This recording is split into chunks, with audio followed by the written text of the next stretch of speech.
This is VOCM Open Line. Call 709-273-5211 or 1-888-590-8626. The views and opinions of this program are not necessarily those of this station.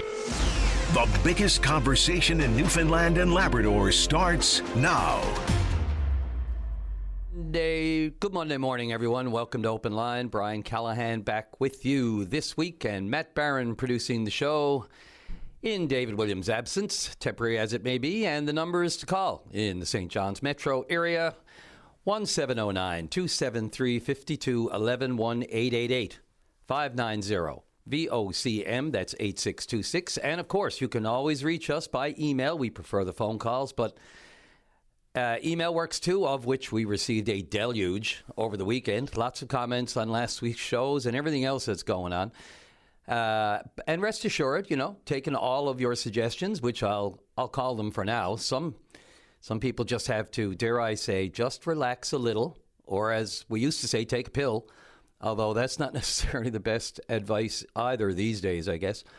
But, if you can't relay an opinion without the unnecessary meanness and juvenile name-calling that you throw in, that just, I guess, comes right off the top of the head, I don't know. I mean, don't bother. Or better still, channel that frustration into a sensible phone call, and let's discuss rationally. God forbid. Anyway, brilliant sunshine out there in Metro this morning. Also pretty chilly, though it's going to warm up. Actually, apparently it's going to get above zero in the metro area here around here later today. That'll have to happen in a hurry, although the sun will certainly push that ahead. And some messy, snowy, rainy stuff tonight into tomorrow. Par for the course for an early spring around these parts. Okay, so there's just so much going on. But some rapid-fire sports off the top before we get into the harder stuff. Deer Lake grabbed 2-0 lead in the Herder Senior Hockey Finals over the weekend. Pretty dominant in the opener Friday. And then a bit of a cliffhanger on Saturday night, of course, in OT, which you got to believe the Blues really needed that one to pull that one out before heading to the West Coast for next weekend for games 3, 4, and they hope 5 and 6 at least. And, of course, a melancholy note here on the passing of Bill Riley, player, coach for years, St. John's Caps back in the 80s. I lived at the stadium back in those days, and between the Rileys and the Hilton Ruggles and all the boys back in the day, the Pierceys, and anyway, those are great days, Bleacher Creature days. And Bill Riley, 75 years old. He was actually just the third black player in the NHL history, playing 4 seasons of his career with the Caps, Washington Caps, as opposed to the St. John's Caps, and his final season with Winnipeg. So our best, of course, and thoughts with the family and all the friends and all the acquaintances of the one and only Bill Riley for years and years. And the Newfoundland Regiment earned a split of their first 2 games, the playoff run against Cape Breton. Lost the opener 3-2 before righting the ship, and a convincing 6-2 win on Saturday. That series also now hits the road with 3, 4, and 5 on the other side of the Gulf. So let's see, it's tomorrow night, Wednesday, and Friday. And that's the first round of the Quebec Maritimes Junior Hockey League. And the Jays got off to a perfect start over the weekend, sweeping the former Oakland A's, now just the A's, spending their time in Sacramento before they get on solid footing. And a good team, though. They may be somewhat in the wilderness right now and homeless until they get set up, but most say they are actually one of the strongest lineups in the league this year. Nonetheless, 2 walk-off wins for the Jays, back-to-back, and then finished off the sweep with a 3-run home run game yesterday. Pitching looked great. Bats were fine. Lots of clutch hits. Lots of buzz around Japanese star Okamoto. Hit his first homer for the Jays. Talked about always seeing the home run jacket ceremony or the celebration, how much he loved that. And then there he was, getting the jacket put on by Vladdy. And the Jays are right back at it tonight, welcoming the Colorado Rockies to the Rogers Center. Speaking of Vladdy, he'll always be just a kid at heart, man. He's going to blow through a stop sign like I was going to make a reference to somewhere here in the city, but no, I won't do it. He blows through stop signs like there's no tomorrow, but he still scored on one and got thrown out at third, but there you go. That's Vladdy. Take the good with the bad. Don't know if you caught any of the soccer friendly between Canada and Iceland on Saturday. Did not look good at all in the first half for the Canadians. Shaky, I think, is being kind, but, they found their legs in the second half, pushed the play, forced the issue. and which led to a couple of penalty kicks. And Jonathan Davies puts both of them away. It's such a mind game with the keeper, he put it in the exact same spot both times. So you're trying to figure out, is he going? Anyway, it's just fascinating. And so they secure the tie. Again, just a warm-up, but lots to learn and take away from that game in preparation for the World Cup in our backyard this summer. And let's see, where else? Matt Dunstone's rink is now 2-2 at the men's World Curling World Curling Championships in Utah. Ogden, Utah. Got off to a great start and then ran into some issues, ice issues, I guess. But, all teams have to deal with it. Struggled getting the feel, clearly. Whatever it was, he dropped two pretty one-sided games to Scotland, I think 8-3 and 9-3, Scotland and the U.S. So clearly something else going on just apart from just the opposition. And they're hoping to get back on winning terms when they face Poland and Japan. I did not know. I don't think I've ever seen this. I'll have to check and see if this is the first for Poland in the World Curling Championships, but it keeps expanding. Sport's popular and keeps gaining popularity around the world. And, of course, the last time, never miss an opportunity to note that the last time Canada won a men's world title, Brad Gujau, 2017. Oh, and I'd be remiss if I didn't mention the show that Alex Newhook put on Saturday night. Played no small part in the 4-1 win over the Predators, and that whole line was just rocking. And the NCAA Final Four in Men's March Madness is set. So after some dramatic, there's a reason they call it Madness. Man, two great, just great games over the weekends, and 4 games, I should say, and now they're down to the Final Four. Let's see, the Fighting Illini versus UConn, University of Connecticut, and the Michigan Wolverines versus Arizona. They look the strongest for my money, number 1 Arizona. And I had an event to attend last night, but managed to get home just in time to catch some of the Junos in Hamilton last night. I don't know if you caught any of that. Highlight, of course, being the induction or awarding of the Lifetime Achievement Award to Joni Mitchell, the legend. My question is, what took so long? She's been a bit of a recluse, in recent years. Revealed last night that she had a brain aneurysm some time ago, slowed her considerably. But she's been living in the States for years now, actually holds dual citizenship. Born Roberta Joan Anderson in Fort Macleod, Alberta, back in 1943, and that makes the living legend 83 years old. Anyway, I'll say it again. It's about time. And as someone living in the U.S. for many years, interestingly enough, I don't know if you saw this, couldn't say enough about hipster Prime Minister Mark Carney, who again made another appearance at the Junos like he did last time.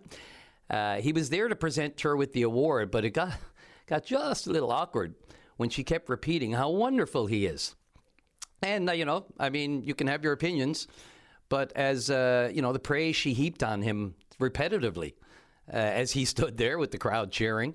And you can just imagine the likes of Pierre Poilievre watching this, and the new leader of the NDP, Avi Lewis, just elected a few hours earlier, and listen to Joni Mitchell go on and talk about how important it is to have a prime minister like Mark Carney right now. It was just, and she repeated it a few times. It just seemed that a little awkward, even for him. But she's been living in the States, so she's been living that, and so from her perspective, he's what we need for this time. But hey. I'm open to your opinion on that one as well. I'm just a messenger. Anyway, Joni Mitchell, 19 records over 6 decades. We all know the hits. She's been covered around the world, revered around the world. Long overdue. And yeah, so let's get into it. So yeah, I did mention Avi Lewis, of course, the new NDP leader, just elected yesterday. Well, and the voting had gone on several weeks prior. So the cast was set, the winner was just a matter of announcing. There was no voting that actually went on this weekend, which makes me always wonder, the time lapse from the time. It's even the mail-in voting thing. Anything could happen between the time you cast a ballot and when the actual person is elected. And then you wonder, these days anything could happen a day before, an hour before. So I always wonder about the advance polling and the advance voting, just because there is that lapse in time. But, hey, is what it is. They have that process and the mail-in voting process. And if you got an opinion on that, I'm all over it, just stating the obvious. And he's hoping to keep the momentum going, but it's going to be a battle. He's got to get a seat, for starters. First job of a politician. But, pretty overwhelming. It's an old guard thing, really back to the leftist socialist, the son of Stephen Lewis, of course, and then his father and grandfather, both of them stalwarts in the party. We can get into all of that if you like to.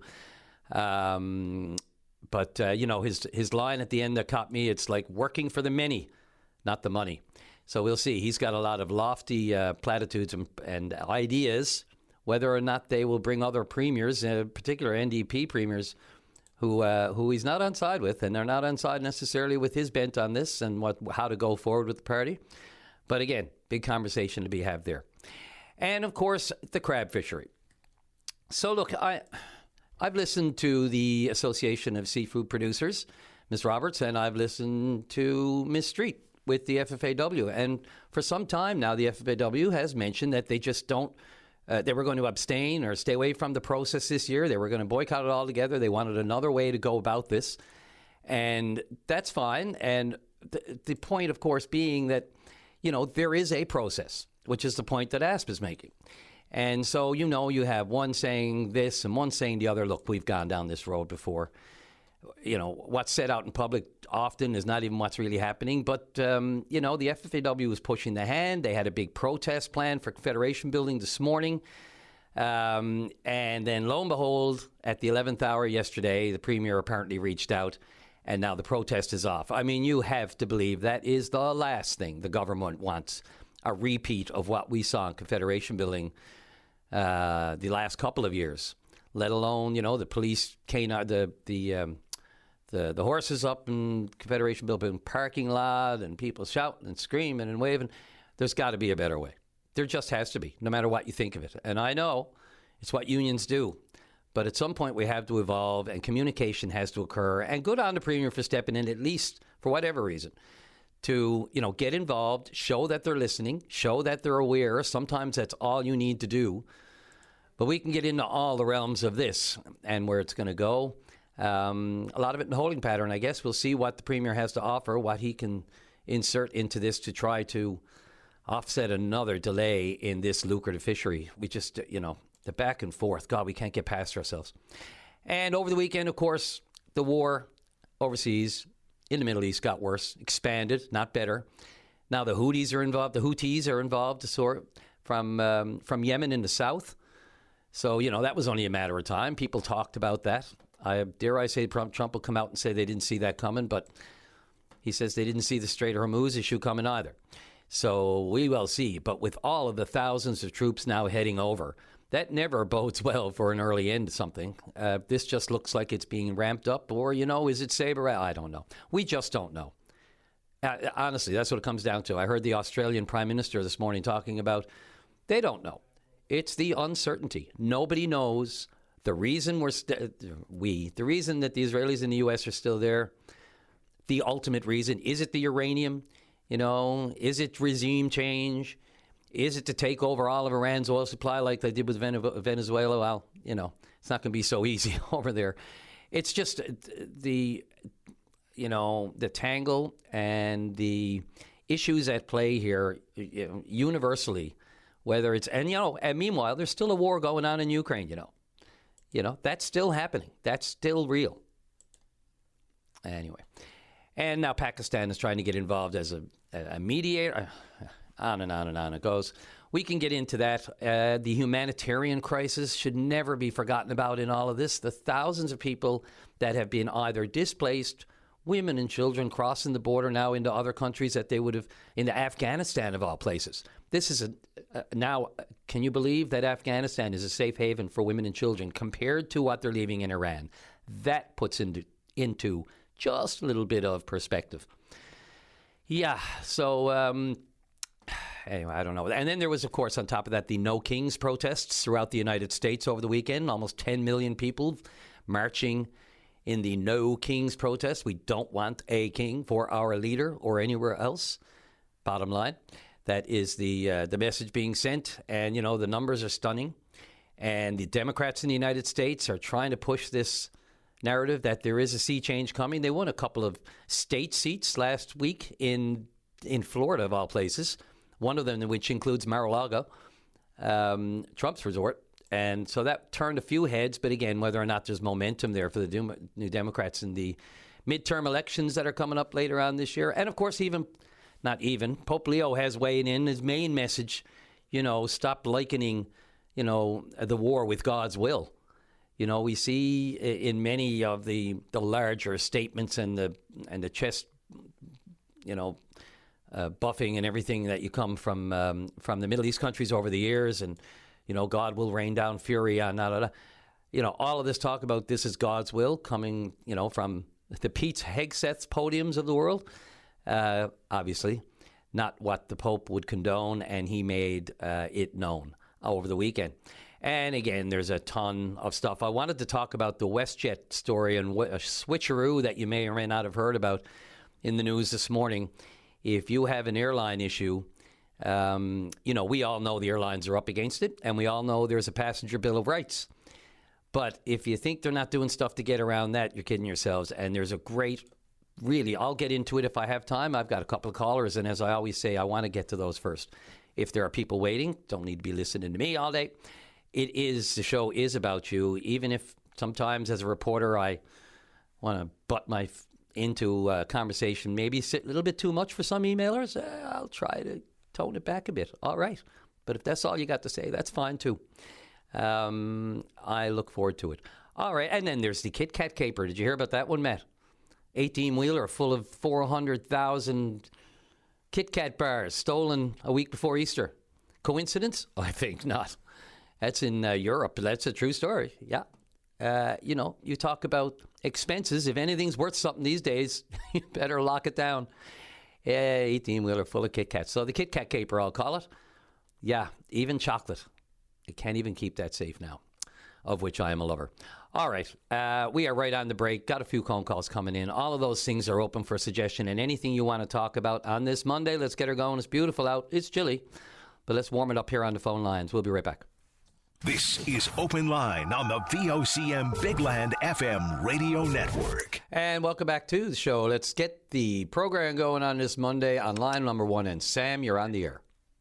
Yes, good morning, Brian. I'll have one of those Kit Kats. You can find them. They're at a premium right now. So if you're in Sobeys or somewhere just picking up a few things, you better grab them. There's going to be a massive shortage. Indeed. Brian, what I'm calling about again this morning, I guess people are going to be sick and tired of hearing me about this or the food fishery, I call it, right? Yep. I find it very strange that after the survey last year was done and thousands of people that filled out those surveys and everything, right? And now we're sort of coming down to the last minute. And when I read the letter last week from the response from the Fishermen's Union, the FFAW, and see Mrs. Street referring it to as a black market for the food fishery.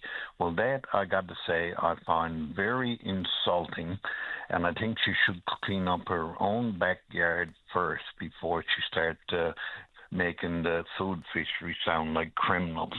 Because, sure, every program in the world there will be a certain amount of abuse to. And I'm not totally stupid. I know that there is some of that do go on with the food fishery and everything. But for her to come out and refer to it that way as the black market, and I find it very disgusting that Barry has worked on this for years and years, and he can't get the federal minister's ear to sit down and have a talk to. Sam, you're talking about Barry Fordham, right? Yes, Barry Fordham. Okay, yeah, so go ahead. Yeah, he's been working on this for years and years, as long as I can remember. And for him not to be able to get the ear of the federal minister, Joanne Thompson, there is something wrong. When we did that survey last fall, like thousands of people filled it out, and it was quite clear in the survey what people was looking for, changes for 7 days a week. And it seems like now it's getting down to the last month or so again, and we're in the same position as we were as the past few years. No, everything coming down to the last minute, And I contacted DFO last week, and the lady told me there that they are still working on it. There's no decision made yet or anything like that, right? So how long more do we have to go for us to be treated not like second-class citizens in Canada? No, we need this to be done. Changes needs to be made. Everybody know this changes needs to be made. Everybody know what the weather was like in Newfoundland. This is not like on the mainland weather or anything like that. We have totally different weather. So I'm hoping somebody is soon going to get up after dust and make a decision and let Newfoundlanders and Labradorians know that they can go out and catch the fish whenever they want to, when it's safe, not just depending on those few days that we get on a weekend. No. So I'm hoping that someone will wake up down there and let's treat Newfoundlanders and Labradorians fair. Yeah. So that's my... that's my say on this morning. Yeah, Sam. It bodes well. Well, I mean, there is signs that the fisheries and Oceans will make changes after consultations. We saw it with the tour boat operators last year. They made the point and they made their presentation, and lo and behold, there was I think a new tagging system that was put in place, so guests can catch 2 fish any day of the week. And it was pilot and voluntary and all that sort of thing. But since, that seemed to work there. They went, and after the decision, after the minister had met with the tour operators, the decisions were made. So there seems to be, a willingness. And, we've always said it would help if we had a fisheries minister from this province who can really understand the issues. And, I mean, if Joanne Thompson doesn't, nobody does. I mean, she gets it. And I guess, are you willing to give her the benefit of the doubt in the short term to see if anything happens for this year, or do you think it's just a waste of time? No, I don't think it's a waste of time, but we just have to keep pounding at it, right, to try to get those changes. And but the FFAW, no, I cannot believe what Ms. Street came out and how she referred to it, right? No, yeah.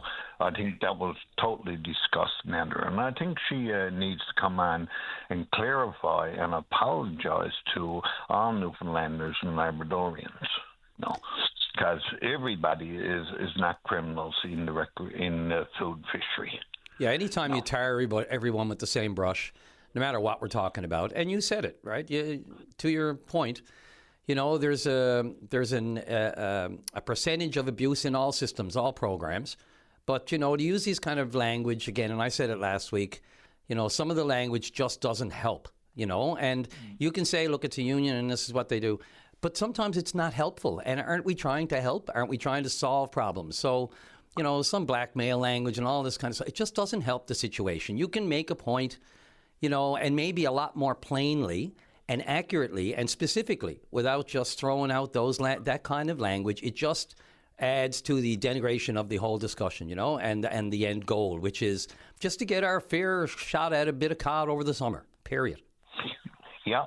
And that's all that Newfoundlanders and Labradorians are asking for, to be able to go out when it's good and nice days. If you want to take your family or take some of your friends, come out and wants to go out fishing. I know I take a lot of people out. I come from a large family, and friends that comes out to my place, some of them call and say, well, any chance the weekend, if we're out, come out, would you take us out fishing? Not a problem whatsoever. I don't have a problem with anything like that, because everybody decide like to have a chance to take their family out, especially kids.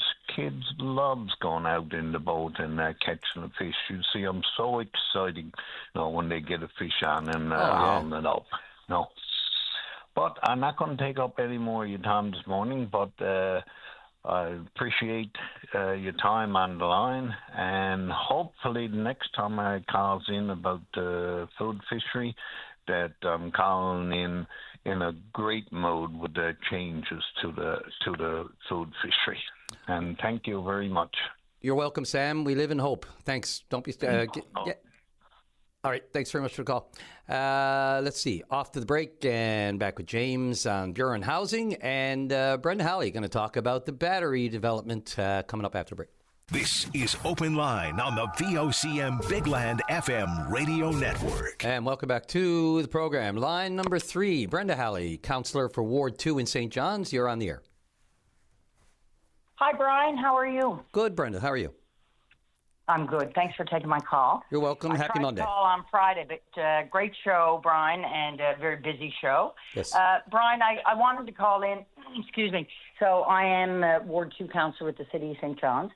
And on Wednesday, we had our regular council meeting was postponed due to the storm, and we had it on Wednesday. But at that time, on behalf of the Ward 2 residents, we put forth a petition to the battery development, and it was almost 5,000 signatures on that. But I was remiss in not reading a little tiny paragraph, because anytime people do a petition, we have to, read about who they are with the petition and why we're doing it. So this was, the group are called the Gateway to the Battery Community Group, and it's the citizens of St. John's and residents of the Battery and Signal Hill neighbourhood call for the City of St. John's to pause the approval of the proposed development of 2 parcels of land situated at 34 Battery Road and Cabot Avenue, formerly known as Limeville, before any permanent destruction is done. We call for the thoughtful engagement with the community to discuss what development is appropriate for this iconic heritage landscape. So I wanted to phone and read that because, again, I hadn't read it in chambers. And people wrote this. It's a very long letter, and you're only able to read excerpts, Yes. But I just wanted to let people know that I'm listening to, I've had about 500 emails on the battery. So I'm listening. I'm hearing people's concern. And, we have to follow the process, right? So people had a lot of questions about what's next. So there is a heritage report that we've requested, and that it has to be paid for and done by an independent party that the developer will hire. And once the heritage report is done, it will come back to the city. And if each of the items aren't met, it will continue to go back and forth. And so that's the next process. So really early days, but I did want to phone in, Brian, and just to let people know that I'm hearing their concerns. People are feeling quite devastated about, the erosion is the word that keeps coming up. The erosion of, the battery and this iconic area of St. John's. And some would say the encroachment as it continues to creep. It's like battery creep. Brenda, this was going to be a big one come hell or high water. We see developments all around the city that get outcry for various reasons, whether it's NIMBY. There's lots of good reasons sometimes, upset this neighborhood or that neighborhood. Even the 10-story apartment building that's going to go on Canals Hill, that didn't get an easy ride, even though it seems to make sense on so many levels. It's interesting. The council view will always be, the line will always be, we're following the process. If they meet all the regulations, the zoning and yada, then there's nothing we can do. But interestingly enough, we now have a former deputy mayor, someone like Sheila O'Leary, who knows a little bit of the inner workings of council. And she weighed in on this last week and said there is things you can do, and there are things the council can do, and discretion is, the finer side of valor, if you will. She certainly suggests this doesn't have to be a done deal, and not sure how she would have spoken to it if she was still the deputy mayor, because, you do have to have a cohesive unit down there. But, and a lot of times it's like, we're all going to be on side. We need to show united front on certain issues that are specific, big ticket items for council, whether it's the budget, for example. But in this one, you could see this coming a mile away, that this was going to be a big issue, the former Alderdice property. And I walk by it every day. It's hard to believe that all that area, that land below the battery, would be turned into upscale housing. But, stranger things have happened. And, what levers are available for those opposed? Again, and I don't want to be I'm a newer councillor, of course, and I don't want to presume to know all the steps. But for right now, we will wait for the heritage report to come back and see how that goes. I'm told, because I've been doing a little bit of digging, but, we have the heritage report. We also have development regulations. And all of these are under the umbrella of what I'm told is the City Act, which is really an outdated act, which, of course, I'm also told that the lawyers, provincial lawyers and our lawyers at the city have been working on. Mm-hmm. And I think it seems to come back to, based on my digging around, in terms of what needs to change, apparently we need to change the City Act, which will change the development regulations and the heritage rules to give some teeth, because we have heritage rules. But they don't have a lot of teeth. And, of course, the battery is Heritage 4, which is sort of even less, if you will. And of course, the zone is the developer, was quite smart. He bought the land, or they bought the land, and it was in the correct zone for building and is non-discretionary use. So, when I heard about the development originally, early one Saturday morning several weeks ago, what I thought about was, City Hall didn't create the problem, but we've inherited this problem. There's 5,000 people that say they're devastated, and even more. But the zoning regulations say, oh, this is correct. So if we go beyond that, we say, okay, how do we change? So basically the question then becomes, how do we change the development regulations and the heritage, regulations? How do we change those? So there's these are the legal minds, I suppose, at either the City of St. John's and the provincial government. But I'm told that all of this falls under the City of St. John's Act, which is quite antiquated. So that has to be changed. So maybe it's the Minister of Municipal Affairs to help push this forward to change this excerpt of the Act, the City of St. John's Act, and get moving on that, which will give us teeth to do something. Yeah, my understanding too is this heritage report, like the review that they will do of the application and the site, is specific only to the structure too, like structures or buildings in general, but the structure, the structure, the heritage structure that's there, as opposed to the surrounding environs, that sort of thing. So that's my understanding from reading some of the documents last week when I had a chance. Do you have any idea when you might get the heritage report back? No, I don't. Again, it's really early days, and I'm just becoming familiar with all these processes, right? Okay. So that's why I said when I first came on, we do have to follow the process.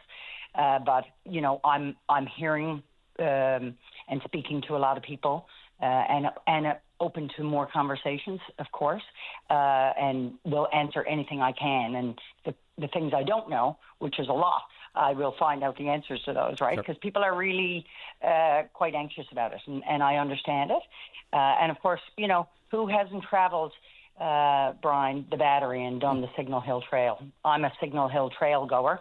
I do it every day in the summer with my dog. So I've probably run into you on the trail. Yep. So it's a beautiful trail. And, the Battery is, Ward 2 in and of itself, mostly the downtown area is what I refer to, although Ward 2 extends further up, but is very unique. The roads are not wide. You can barely turn, on some of them. And it's a very unique part of the city. We all know that. And it's sort of the gateway, right? So it's interesting that this group of people call themselves the Gateway to the Battery Community Group. Yeah, and it is. I like to. It is every postcard that the City of St. John. It is every postcard.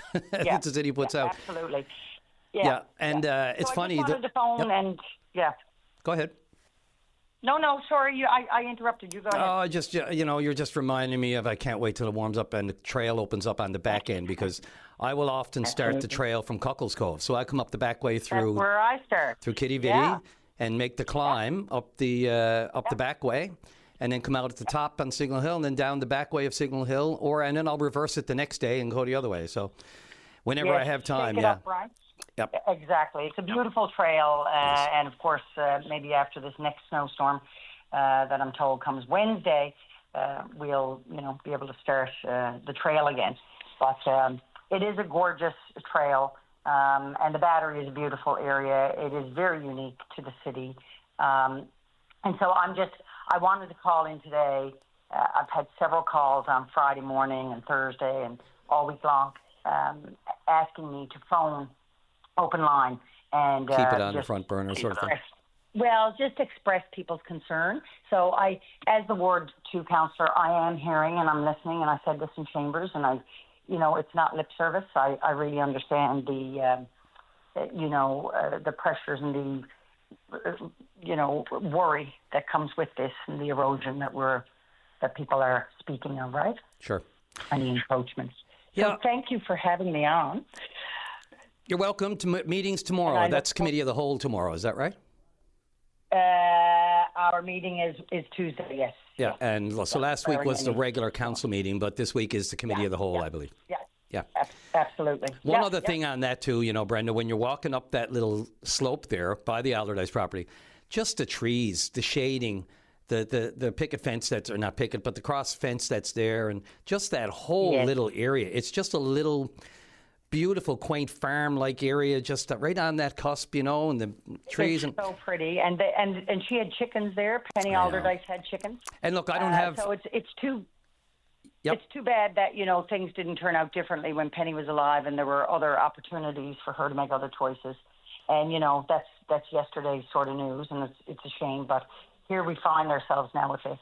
But yes, the Allardyce property, or Limeville, as other folks refer to it, is just a stunning piece of property, and so lush in that area, Yeah, and again, I don't have look. I live in the area, so I can say that much. But look, I'm willing to wait till the report and all the facts are in before, I pass judgment. But it's just one of those areas, and I live downtown, so you hate to see it go. But then who knows? Progress. I don't know. We'll have to see. Hopefully, council does everything right by the people who are being heard on this issue. Thanks for the call, Brenda. Appreciate it. Thanks, Brian. Okay. Have a great day. You too. Thank you. Bye-bye. Okay, bye. All right, off to the break. Matt, back with James. Yeah, housing on the Buren after the break. This is Open Line on the VOCM Big Land FM radio network. And welcome back to Open Line for the Monday. Let's go to line number 2. And James, you're on the air. Good morning, Brian, and thanks for taking my call. My pleasure. What's on your mind?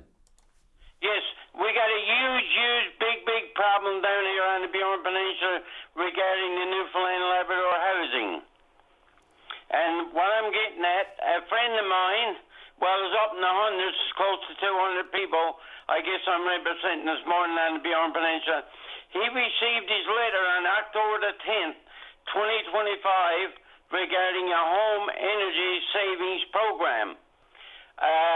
A grant up to $5,000, and anything over and above, he would have to send himself. But we learned after, back on that date, there was 150 on the list then. Just imagine 150 on the list, and there's only one inspector in Marystown who goes around. The home got to be checked before everything gets the green light to go. So 150, you saying there's 150 on the wait list? 150 on the wait list. That was back in October the 10th, 2025. For a home or to get the grant?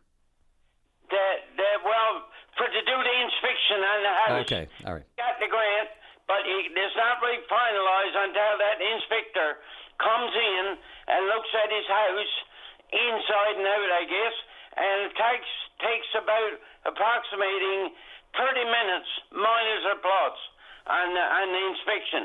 But with only one lady on the Buren Peninsula doing that, I guess she's really bogged down. But my big point is, my wife was a manager down at Newfoundland Labrador Housing in Marystown, and when she see the numbers growing, she put in a request to head office that the numbers were growing, and somewhere throughout the island, head office would send in some help, some inspectors to carry out some inspections to get the work on the go. How long ago was that, James, that she did that? She retired now for 6 or 7 years ago. Okay. Well, sorry. Go ahead. One inspector, the manager, for 150 on the list back in October the 10th, the numbers is pretty heavy, you know, Brian. Yeah, I do know, James. All we need to look at is the housing report, the report by the Auditor General that came out 2 weeks ago, where this very issue was the highlight. Like the wait lists alone, but the inspections have all gone, not all gone, but they've gone by the wayside. I mean, they're so back. There's such a backlog. There's a shortage of inspectors. There's a shortage of housing. And another issue, not just the inspections that weren't being done and reviewed and followed up, and units, assessed for inspections and the work actually done.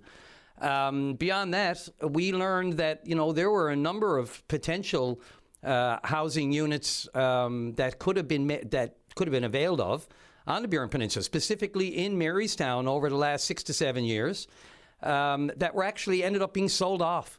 They could have been, the Auditor General pointed out that those units, instead of selling them off, they could have been used for housing. They could have been renovated and they could have been made use of for housing tenants. So, and that's just two of the myriad of issues that are causing the very issues that you're bringing up here today.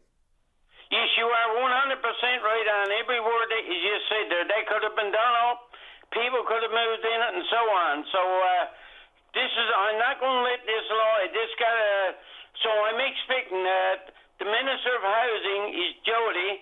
I'm hoping he will call me on this, and I'll explain at my point and see where you go from it. And as an acting chairman, his first name is Mike, but the housing, I'm hoping that he will contact me. And because when we signs off, I'm going to leave my telephone number with you or on there, that each one of them, and I'll tell my story on it. I'm sure there's got to be help out the summer. And not only that, Brian, if we need to hire more inspectors to get this on to go all through the island, why not do it? It's the million-dollar question. They're playing a bit of catch-up. They have this audit report. We know the provincial government's pretty fresh. Jody Wall, the minister, as you just mentioned, they're trying to get their handle around everything, whether good or bad, that was left over from the previous government. And October of last year would have been just when they took over. So, there's a transfer there, a reasonable transfer that they can say, look, what can we do? There was a transfer of government. Now we've got control of it. Now we have to start making the fixes. And as the Auditor General does, she delivers all of those recommendations long before she releases the report publicly. So the government's had these recommendations and these issues in their hand for weeks. And you can only assume that housing has to be on the top of Jody Wall's list, given the issues that we are now hearing, and, in the wake of the report, which just put it all out there, headlines. It's just a mess. I'm calling in for a senior directly. Yep. 83-year-old to help out with the light bill, because the light bills have gone through the roof. So we was hoping to get this in the fall. We had the contractor all lined up, the heat, everything will go for the fall to help through with the light bill and everything, but it fell through because we just need this 30-minute or so inspection minus a plots. Yeah, well, James, I don't know what to tell you from this point. I'm hoping if you get anything back from Mike at Housing or the Minister, by all means, let us know. To be holding up that kind of support because you're on the wait list, that just, exacerbates the situation, right? Makes it that much worse. Yes, Brian, you will be first to know. And finally, I got another little thing I'd like to speak about. This Bay to North project thing. Sure. With regards to the work. We got no work in Portabass. There's no work started for Portabass, Steamville, or the whole Burin Peninsula. And we got a Cadillac system down in Marystown ready to go to work. And regards to that floating dock down in, what are you going to put it to there? Bullarm? In the tune of $300 to $400 million is going to cost the taxpayers of Newfoundland and Labrador. So I don't know where we got a good deal to there. And not only that, you could put that there and get no work. There's absolutely no work guaranteed for Bullarm because they got to bid the work. And as you know and I know, I've been in the construction all my life, they get it done on time elsewhere, and they get it done much, much cheaper. So where do you go from there? Yeah, well, we know that in exchange for, look, the government has said, and the benefits agreement states that, local companies are welcome to bid on any of the work associated with a sanctioned Bay du Nord project, which has not been sanctioned yet, but that benefits agreement spells it out, and it seems to be, much of it is a trade-off in exchange for recognizing that the likelihood of a Newfoundland company or a dockyard or a shipyard getting any of the major contracts for topsides work is probably unlikely. However, the bull arm floating dry dock idea, which comes with its own set of financials, that's kind of complicated because there's a fund there of $200 million, but that's not going to pay for the entire dry dock that they want to build. There's other money that has to be, you're absolutely right, there could be taxpayer money, there could be other offsets within the contract, the final agreement between the province and Bay du Nord. We just don't know. There's so much still up in the air. Until that project gets sanctioned and the final numbers are in, and, there's a lot of subsea cable work that has to be done. We've been told that that's really where probably a good crux of the work locally could be found, whether it's subcontractors or the actual work and the physical laying of the stuff. It's new horizons. It's deep water. It's all new to Bay du Nord as well as us. So as the Premier has called it, a new industry, really. James, I got about 30 seconds. You want to wrap her up? Okay, I want to leave my phone number with you there now in case one of those want to call me back on this situation. Sure. Maddie's got it. He's giving me the thumbs up. He's got your number, so we'll get you back, give you a shout, or you better still, as soon as you hear anything drops, let us know. Absolutely, I will. Thank you so much. Appreciate the call, James. Take care. Take care. Bye-bye. All right, bye. All right, look at that. I'm actually 20 seconds early for the news. I'm getting there. Let's take that break for the news, and we'll be back with your calls after in the next second hour of Open Line. This is Open Line on the VOCM Big Land FM radio network. And welcome back to the show. Let's go to line number 3. And Stan, you're on the air. Hi. Morning. How's it going? Pretty good. I just want to talk about the healthcare here in St. John's. I'm living in Montpur. My wife was having trouble Tuesday night. Figured she's having a stroke. My neighbours come in and we looked after her for that little time. They're trying to figure out what was on the go. Then we called the ambulance. They took her to the health science. That was Tuesday night. It was between 8 or 8:30. I never had a chance to leave the apartment before the doctor phoned and said, we're going to give her a blaster for blood clots. I said it could cause bleeding, but anyway, it didn't. That was Tuesday. She's home Friday. And how is she? Oh, best kind. She does dialysis. She's over doing dialysis this morning. Getting there quick enough, I suppose. I know some people have bad experience, but I had never had a bad experience. We're after dealing with the healthcare for many, many years now with my wife, right? Yeah, it always makes me wonder, Stan. Sorry, go ahead. No, I thought you were official. I just want to throw out a bouquet to the people that looked after her down the Verge and Fort South B. The doctors and nurses. Beautiful. Once again, we know this to be a fact that, the people in the system on the front lines, again, I said it last week, they don't do this for, a hobby. This is their lifeblood. It's what they, healthcare is probably the most unique, profession you can throw yourself into when you think about just caring about others and the work that you do. So every day you're caring about others, in theory, until the system stresses you out, or until administration makes decisions that don't make sense, or until you don't have enough staff, or until you got to work overtime and you don't get vacation, and on and on and on and on and on it goes. And I've been dealing with the healthcare for many years now for my wife, Ned. And Emerge, I've been down there quite a few times. I've been there for 21 hours one time. Yeah. 10 and 14 is common, right? It's just that they're overworked. It's just too many people going there. But this time, she didn't have to wait around. They took her right in, and before I got there, I could see an improvement. That they give her that blaster, they called it. I never heard tell of it, but that broke up the clot, I guess, right? It's so important to have these calls, Stan, to even out, or whether it's to even it out or anything. Sure, I got to praise them up for what they've done, and like I said, I can't say anything bad. And I've quite a few years dealing with them, and I can't say nothing bad about any. And we're not only just here in St. John's, we've been in Grand Falls and with doctors there too. It's just that people do have bad experience, I'm sure. But I listened to that gentleman last week. He was having some kind of problem. His wife called the ambulance, and I think he had flown him. They flew him into St. John's, and he had stents put in. And he had nothing but praise. Right. I mean, yes, there's people out there probably has bad experience, but I haven't. And I just want to praise up the crowd that looked after her. Yeah, we rely on you to even the conversation and just remind people, and it also affects staff morale when all they hear is call after call, whether it's on open line or in the news, story after story about the shortages and the complaints, and yeah, she's doing dialysis over Mount Pearl Square, and the nurses over there, well, you couldn't ask for better. Yeah. They're just, I say sometimes they're better than family. Yeah. They can't do enough for you. Yeah, they're better than family because they're strangers and they still treat you like family.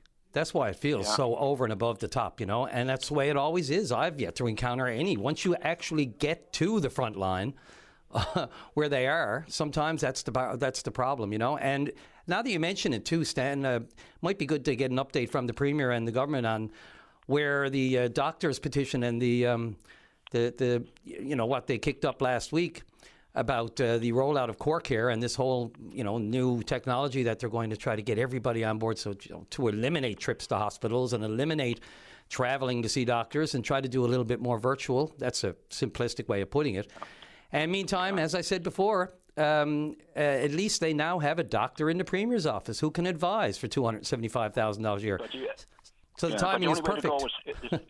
Hands-on is the only way. Yeah. Agreed. I know some people don't have that situation. They got to go virtual, whatever they call it, right? But hands-on is the only way, and I know on that all the time I've dealt with the healthcare, and like I said, there's nothing but praise for all of them. Yeah, well, Stan, you're singing from the same hymn book as me because that's all I've ever experienced. So, people have hard rough of it sometimes, hard go of it. But then again, some people are always there for whatever reason. A lot of times through no fault of their own, but sometimes it is. So, we got to balance the good with the bad. Anything else you want to add before I go to the next caller? No, that's it, my friend. I just wanted to acknowledge what you've done for my wife. That's really all. Important, and I'm sure they appreciate every bit of it. So thanks very much for that. Okay, thank you, my friend. Thanks, Dan. Take care. Bye-bye. Okay, bye. And let's go right to line number 2. And Evan, you're on the air. Good morning, Evan. Evan there, Matt? Still no Evan, not getting... Oh, okay, we'll put Evan on hold. Do you want me to go to, or we can take an early break? What would you like to do? Yeah, looking for Maddie. Okie dokie. Let's go to line number 1. And Sandra, you're on the air.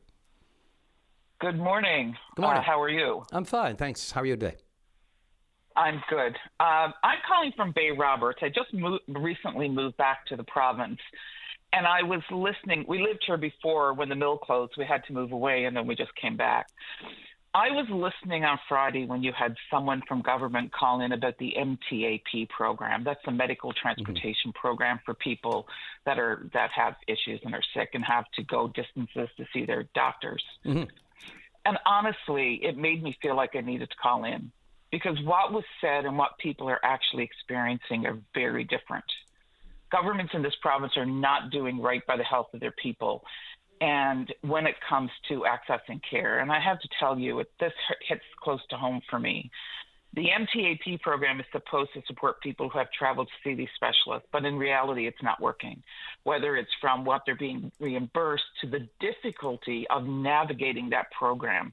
I can tell you, I spend hours trying to access and get some money back for my family, and I'll describe that in a bit. And it is just absolutely awful between the red tape and the pushback. This isn't theoretical, as I said, for me. I have 2 brothers, a niece, her child, and a cousin, his child, and a cousin, and her daughter, that are all dealing with a genetic heart condition. Many people in our family have already died from this. So it isn't optional. They have to see specialists. My brother Craig right now is going back and forth to St. John's every 2 to 3 weeks because his heart is failing. He lives in Botwood, which is, 4.5 hours away. Mm-hmm. My older brother Tony, 2.5 years ago, had a heart transplant. And I can tell you, Mr. Wakeham and his government and the previous governments are all well aware who I am, because I think I wrote so many letters. I broke the keypad on my computer. Tony lived in Toronto for 2 years, paying his own way for hotels, meals, because the program didn't come even close to covering his cost. Anybody that's listening to this know if you get a hotel in downtown Toronto, $120 or whatever they reimburse now is just not going to cover it. Yeah. That won't even cover McDonald's breakfast down there. Currently, he has to fly back and forth for monitoring. He can't travel alone. He needs an escort because of his health. And his last flight, I try to get him the cheapest flights that I can. His last flight out of this province into Toronto to go and get, his heart checked for rejection, which he has to do, and they can't do it here, was $1,000. He got reimbursed $200 for his flight, and his wife got $29 for her flight. Now, I don't know the last time you flew to Toronto, but there is no $200 nor $29 flights leaving this province. 4 times that, maybe. Maybe. Look, the provincial government, the current provincial government, made some pretty specific promises around this, And I mean, again, I'm not going to say that, they need more time, because they've been in government now for several months and there's a budget coming, and I imagine they've got their head around this so far. And there have been promises made and all kinds of talk about what will fix. I do know this. There was a quote. A PC government will ensure that no matter where you live in Newfoundland and Labrador, you get to your appointments without added financial burden. And on top of that, they just said they're going to fully cover the cost of traveling for essential care when such services are not available, and free parking at healthcare facilities, introduce a daily medical air transportation service based out of Gander. That was a promise that the government made back in October, and they're talking about what you're talking about, helping rural patients get timely care without having to travel long distances on the road, and bring patients who travel into St. John's on the air ambulance back to their home region at no charge. Does any of that make sense to you? Oh, it makes sense. I have a lot of doubts they're going to do that. I mean, this program has been in place for many years. And as I said, Premier Wakeham is very well aware of the plight that my brother had. And yes, there was another government in, but I can tell you that the cost for travel and what is currently reimbursed, I would be shocked. Now, I am on my hands and knees praying that they are going to do something, but we need a program that reflects real cost. It's simpler to navigate, and we need a government to recognize that for these families, this is ongoing and not occasional. I'm not talking even about the sickest of the sick where you need an air ambulance. I'm talking about the people that have to get on this highway here every week and travel into St. John's just to see a heart specialist. And I hope to God, and I'll tell you this, and I'll be the first to phone in and eat crow and say, yes, this government did a wonderful job and they did everything that they were supposed to. I don't know where they're going to get the funding and the money to do that. I don't know where they're going to get the staffing in St. John's to be able to help with that, and I'm hoping that they will. But this is a complex issue that needs people to sit around the table that have lived through it, not politicians, and be able to sit and say, okay, here's where the crux of the problem is, because a Band-Aid is not going to fix this. In this province currently, you have to have disposable income in order to stay alive if you need a heart transplant. They don't cover you to go away. It's put off, and until, there is no going back. And all of those transplants, I would assume, are the same. So I hope to God, as you just said, it is that they will do that. But there's a lot of people that are traveling because they can only get health care in St. John's. And currently, even the red tape to go through this program, and I'll just give you one small example because I know you're tough for time. Go for it. Yeah, sure. So this program requires you to have a written note to say you had an appointment in wherever at a certain time. In Toronto, they don't give you written notes. You go in, you're in specialist after specialist when you go for your heart transplant check. We sent them, they have what's called the UHN portal where you go in and they document everything, your notes on your visits, who you saw, what your weight was. We photocopied that. We took it and sent it into this program. They still haven't paid for claims my brother has in there from last April. And it'll become a year old soon. And then they'll say, sorry, it's over a year old and we can't pay, because they said we haven't sent them a letter that says Tony was in this hospital on this date. But yet his doctor's notes saw Tony Edison on this date at this time. We've sent all of that in, and it's because it's red tape. So it's not just the funding of this program. This program is fundamentally flawed, and they need a committee of people that can go in here and that have lived through this program and help direct them on what needs to be done, because funding is a big part of it, but the whole program is an absolute mess. Yeah, the bureaucracy, and once you get into the individual cases such as yours, and it's so life, sensitive and important, and life, it's life, and yet written notes. We're not in high school anymore. I'm not sick today. And you make the point about funding. Again, we're all waiting with bated breath to see how they can, not just this program, as you said, it needs to be funded, but how all the other promises and funding that they put on in their blue book and for at the election last year, how they're going to do it. And until they don't, we can't say they haven't. And so we're just going to have to wait. Yeah, bated breath. Unfortunately, the waiting, as Tom Petty said, is the hardest part. Sandra, I appreciate the call. Thank you. Yeah, I feel it. I really do. You're going through all these things with family, and this kind of stuff gets in the way, and it just can't be figured out simply. It's really mind-numbing. Let's keep an eye on the budget. We'll see if they put the money where the mouth was. Oh, I will keep an eye on the budget, sir. Absolutely. Thank you very much for your time. And good luck with everything in your family. All right. Take care. Thank you. Bye-bye. All right, a little past the break. Let's take that one back with Evan. Going to wonder why all the gates are closed around the Basilica. Me too. Right after the break. This is Open Line on the VOCM Big Land FM radio network. And welcome back to the show. A little bit of breaking news here. The CEO of Air Canada, he's quote unquote retiring. What a shock.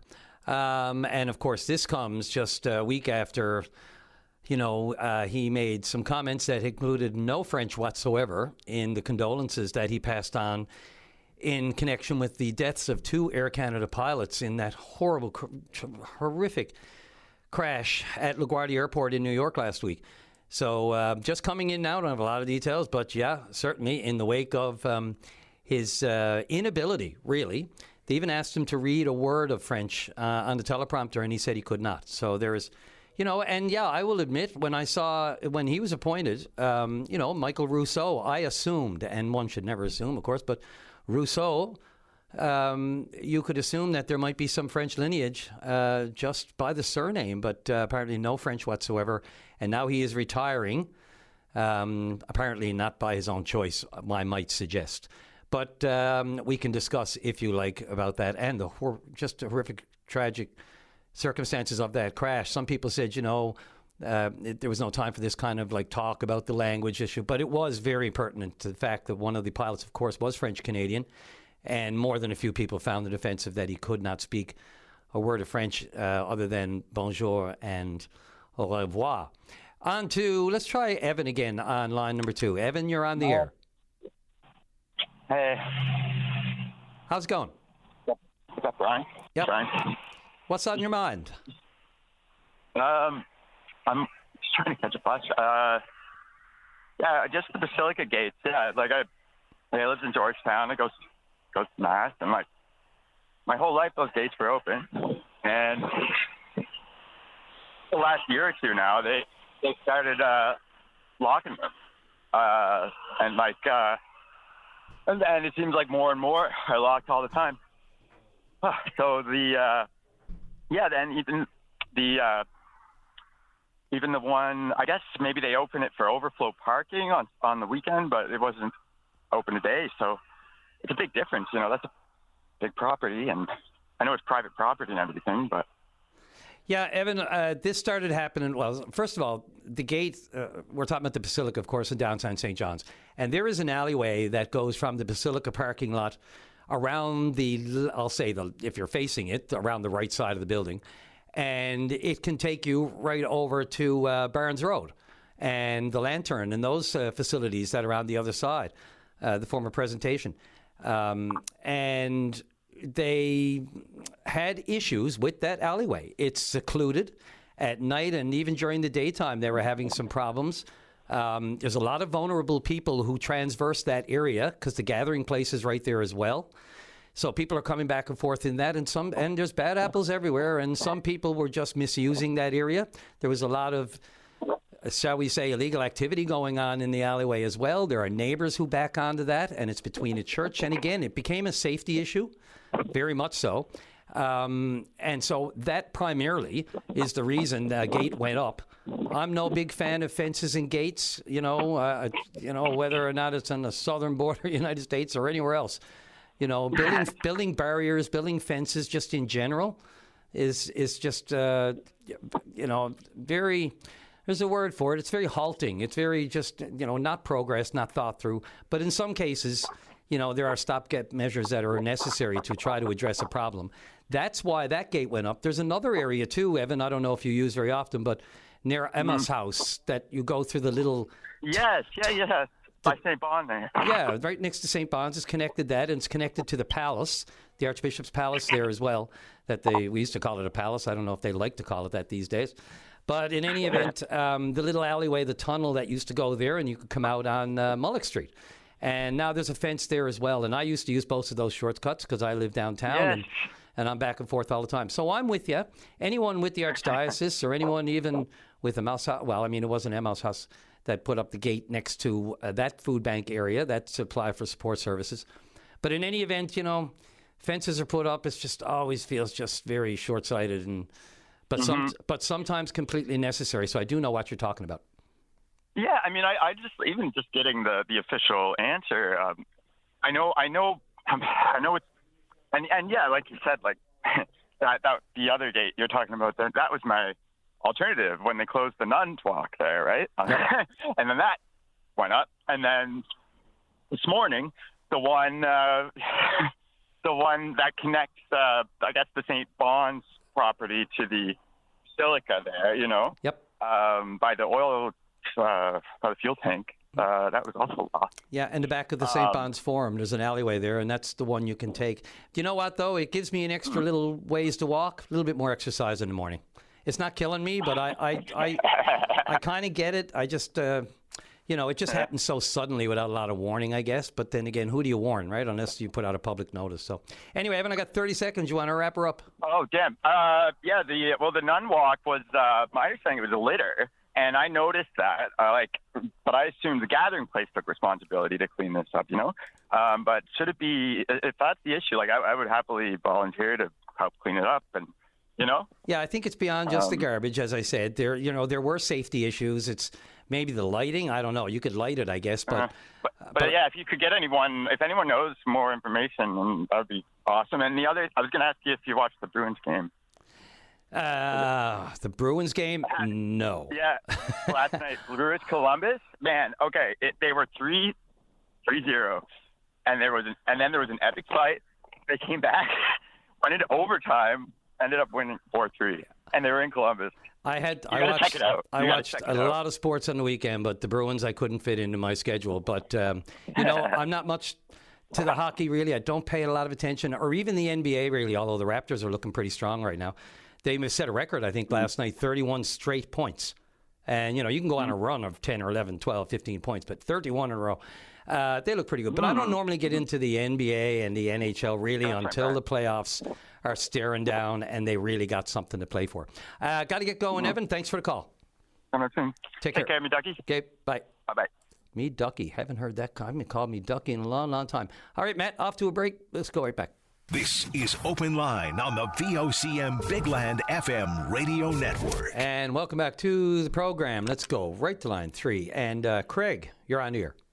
Good morning, Brian. How are you this morning? Good morning. Not bad for a Monday. Sun's out, so, I'll take that. Yeah, the sun is shining and the snow is on the way, so we'll have to deal with that. Again, yeah. Anyway, the reason for my call this morning, and this topic has been beat to death the last couple of years, is wait times at hospitals again. First of all, I'm not going to complain. I'm not going to batter staff, doctors, ambulance drivers, paramedics, because without them, we'd be in a whole pile of doo-doo. They do an absolutely fabulous job. Hear, hear. And I'm also a retired nurse too, so I know how the system is. But anyway, yesterday morning, my mom lives in Old Pearlican, Conception Bay, or Trinity Bay, I should say. I live in Mount Pearl. Yesterday morning, she had a fall, and unfortunately, she broke her hip. Got transferred to Old Pearlican Hospital. X-rays were done, and it was confirmed that her hip was broken. And since that, she's still in Old Pearlican Hospital, over 26 hours later, waiting for an ambulance and a transfer to St. Clair's Hospital. So here we are, an 84-year-old lady, still lying in hospital in Old Pearlican, waiting for a transfer to St. Clair's with a broken hip. So every hour that's lost for my mom, it's an hour that surgery will not be done, and it's an hour of recovery time lost after the surgery, plus what could happen while she's waiting to have surgery done. For an example, she could throw a clot or something like that, right? So yeah, I'm a little bit perturbed this morning about the system, and I'm hoping that Ms. Evans or the Deputy Minister or the interim CEO, Mr. Johnson of the NLHS, got their ears on this morning, because I'm one ticked off son with the system. So not with the staff in the system, but with the higher-ups and government, past and present. Hey, look, we'll do anything for Mom or Dad or anyone else that's close to us that we love, and especially our parents. Craig, first of all, what kind of timeline have they given you, if any? Well, it could have been yesterday. It didn't happen. It could be today, but we're not sure. But the reason I'm thinking today, she may get in. I talked to Old Pearlican Hospital this morning. Usually what happens in order to get a bed is once the doctors finish their rounds in the morning, like between 7:30 and 12 o'clock, if anybody's going to get discharged, he could be discharged after lunch, so that's the way a bed becomes available. So I got my fingers crossed that she's going to be in there today, but we'll just have to wait and see, that's all. So she's not in until this afternoon, and she's got to see an orthopedic surgeon this afternoon and probably have blood work and that done. There's going to be another day or two, I'm thinking, after that, before even surgery is done, whether it's a total hip replacement or a hip pinning. I'm not quite sure. We'll have to wait for the news from the surgeon on that part. So just to be clear, it's not a transportation issue. It's waiting for a bed to open? Well, it's part of a transportation issue yesterday because she's not considered an emergency. Well, that just because she's 84 years old, that doesn't mean that she's not an emergency in my eyes. I mean, if take, for example, if Jerry DeBrier or Brad Gouju or Matt Dunstone or Kevin Cooey went down, I think they'd be fast-tracked pretty fast if they went to the Health Science or St. Clair's. That's my opinion. Yeah. In other words, other people might get a fast track bumped up before others, exactly. And not necessarily on the scale of medical injury or medical condition. Something else on my brain. You just threw me for a loop with the Gouju Dunstone reference, but I get it. When we all go to emerge, we know the drill, right? If you walk in bleeding, you're probably going to get seen first until it's assessed if it's, a bad cut on a finger. If you have chest pain or anything like that, you're definitely going to be fast-tracked. And I understand that perfectly.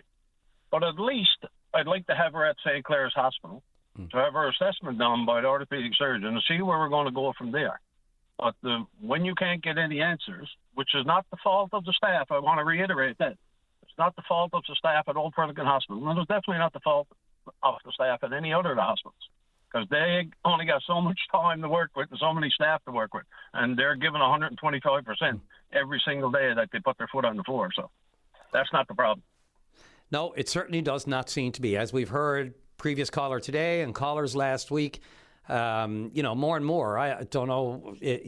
Hopefully, it's a sign of the times. But comparatively, we're receiving a lot more positive phone calls lately than negative. Although, I know they're out there, and it's no real. This is no, statistical or accurate way of gauging what is really going out there in the healthcare. We only rely on callers like yourself who. I just wonder, is there any advantage to having that kind of one-on-one, closer, intimate care in Old Pearlican for the time being until you know for sure that everything is lined up and in ducks are in a row at St. Clair's before she heads in? I got no problem with staff at No Perkin, and I know a lot of the staff at No Perkin. I'm from Beattyville originally, so. Because you don't want to end up in a hallway No, she's in a bed, and she's comfortable in No Perkin. That's not the problem. She's on pain medication for the pain in her hip and that. It's just that the wait time. Like I said, she's 84 years old. Yeah. And myself or my brother don't know how much time she's got left on this earth. I hope it's another few years yet. But, the quicker that she does get surgery done on her hip, the quicker that we can start on the recovery phase. So that's the problem that I'm looking at right now. So I got nothing to do with the staff. Like I said, staff are wonderful. So.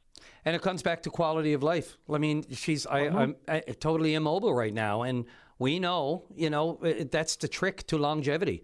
Physical activity, brain activity, doing stuff, exercising, of course, a good diet. But I mean, really, when you're up into your 80s, if you're still mobile, you can walk, you're going to walk, and it's the best thing for you. And the minute you cannot, boy, it really takes the life out of you, metaphorically speaking. You're just sitting there, there's nothing you can do, and even that your time is probably limited, and that can get into your head, and it can be, you can start thinking some pretty negative stuff, so it all trickles down. And access to timely health care, if that's not the number one issue for the government right now, then we're in trouble.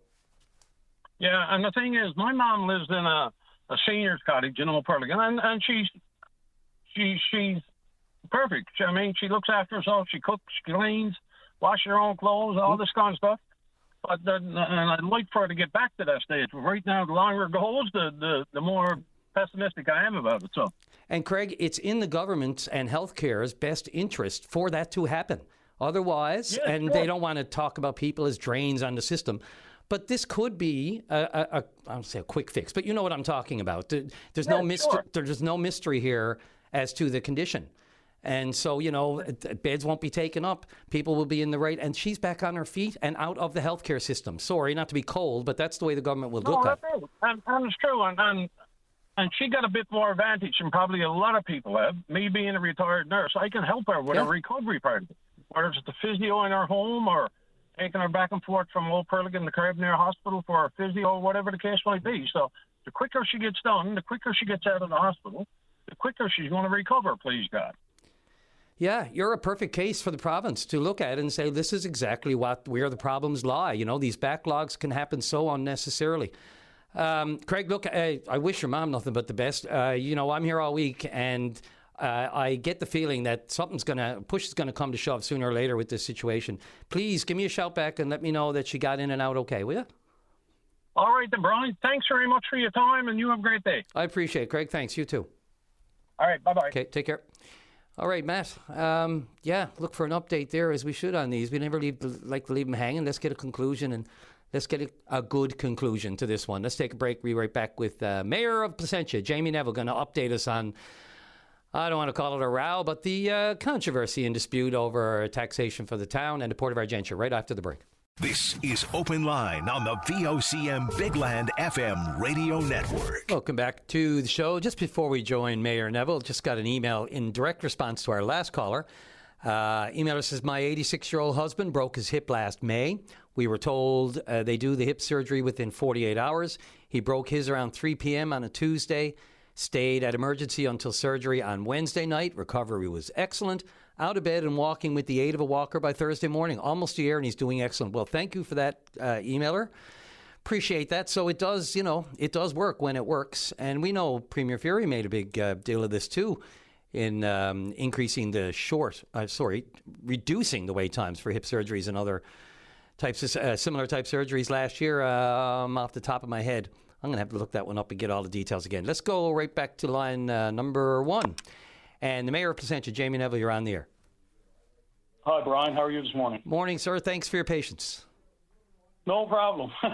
Actually, I'm waiting since Friday. I called in on Friday. It was a bit late when I got the chance to call in, so we left it for today. But just on that thought, you just mentioned about healthcare, and that was kind of a positive note. Yeah.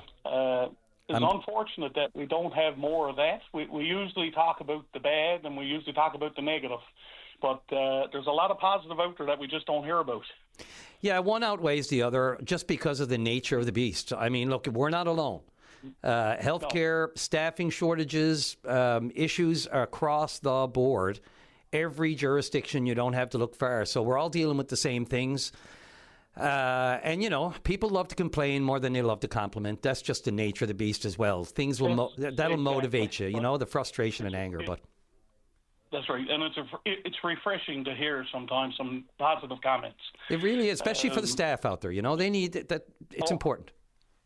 They do, yeah. Yep. Anyway, I'm not calling for that reason. You know why I'm calling. So I wanted to give you an update on where the town is right now and what we're doing to try to resolve this issue. Go for it. So, of course, after last week, we met. I met on Thursday morning, and we had staff do up a letter. So we've requested a meeting with the minister and the premier to come on board and help us out with this process. Now, in saying that, it's out there that he's been dealing with the port, but we haven't heard nothing from them. So I'm not saying they're not dealing with them, but I would love to hear from them as well, being a key role player in this process. Yeah, inclusion is a big part of this, and communication. If all of the players aren't at the table, then we're going down the wrong road again. And that's exactly right. And that's what we're trying to do here. I started this past weekend. I had a meeting with council on Sunday morning, which they do not like the early Sunday mornings, but we did. And we discussed a plan of action. So we also have a meeting tonight at 7 o'clock with the board of Argentia, the board members, and a cordial conversation tonight to see how we can move this process forward.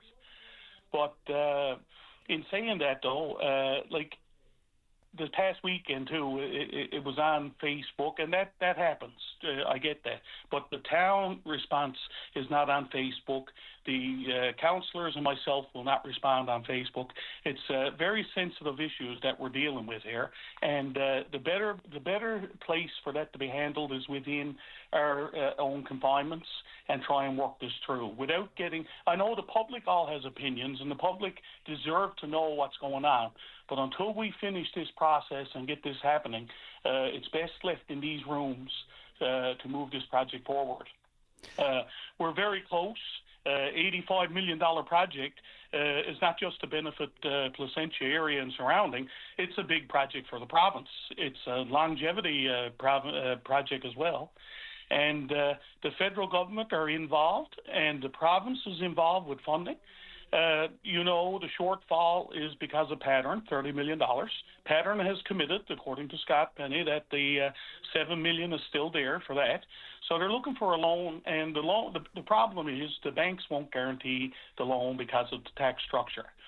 So I'm requesting that either feds or province, we got to get together on this, because there's certain ways the government can help out the port and give loan guarantees. They do it for big companies, Bombardier, Loblaws, you name it.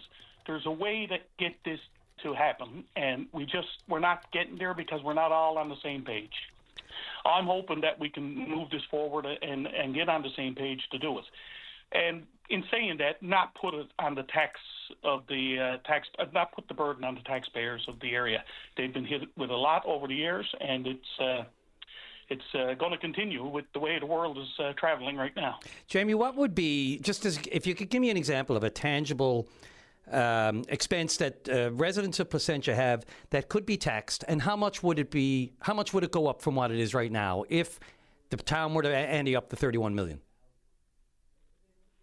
Can you give me just a tangible thing, just one example somewhere? Well, if we do, for example, if we increase the taxation, we were looking at it this year, looking at if we increase, because we use the money coming from the port to offset a lot of the current mill rates. The mill rate, if it increases, hang on for a second, I'll give you. It's not so much the mill rate; it's the assessment agency as well, the municipal assessment agency. I had a resident come to me.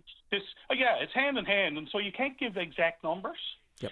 So I had a resident come to me this past weekend and said, Jamie, the mill rate never changed. You never put up taxes, but wait, now my taxes went up like $200 from last year. From the assessment. So they do increase from the assessment, exactly. Yep. So to put numbers there, Brian, it's not easy to do. all we do know is raising a mill rate will increase taxes. And the seniors here now, which are a lot, are currently struggling. So we're trying to avoid all this. And you also got to remember, too, I mean, I go, like right now I'm newly elected as a mayor, but go back 20-some-odd years ago when I was deputy mayor here and William Hogan was mayor, we dealt with the port and we gave them grants in lieu, and we struggled with them to help to get this projects in place and stuff like that. And don't get me wrong, Scott Penny, the board members, the AMA, and now the Port of Argentia, it's been great. They worked hard. They got the port known all over the world, and it's been a process. And yes, there's been arguments over the course of time, but it's now is the time for us to really react when there's opportunity like $85 million to build this dock to make it bigger and better. That dock down there now that's servicing, for example, there's just over the last 30, 40 years or more, it's been servicing Harvey's, TMSI, Integrated Logistics, Valet, MSkip, the fishermen down there, the salmon fish farms, Coast Guard, fisheries, Marine Atlantic, the welding shops in our own area, Napa Auto Parts, and the cement silos. There's just so much there that people don't even realize what's there already. And now they've been struggling because the wharf, the current wharf has been condemned by two berths. So we really need to get this moving. The government needs to come on side. I'm looking forward to a meeting with the Premier to see if we can get this. It's a very small hurdle as far as I'm concerned when it comes to numbers. And I think we can help each other out to get this done. I don't think there's any question. There needs to be a bit of a reset in my mind, given what the federal government has announced recently, given the defense contracts, given the plans they have, the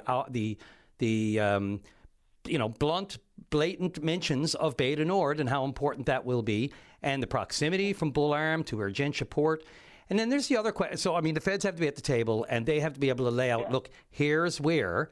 And it feels like, it's fine. I know they're making a ton off the storage of the monopoles and all that sort of thing. These seem to be very short-term interim measures, whatever is happening there, because the federal government has big plans and a lot of trillions of dollars to spend.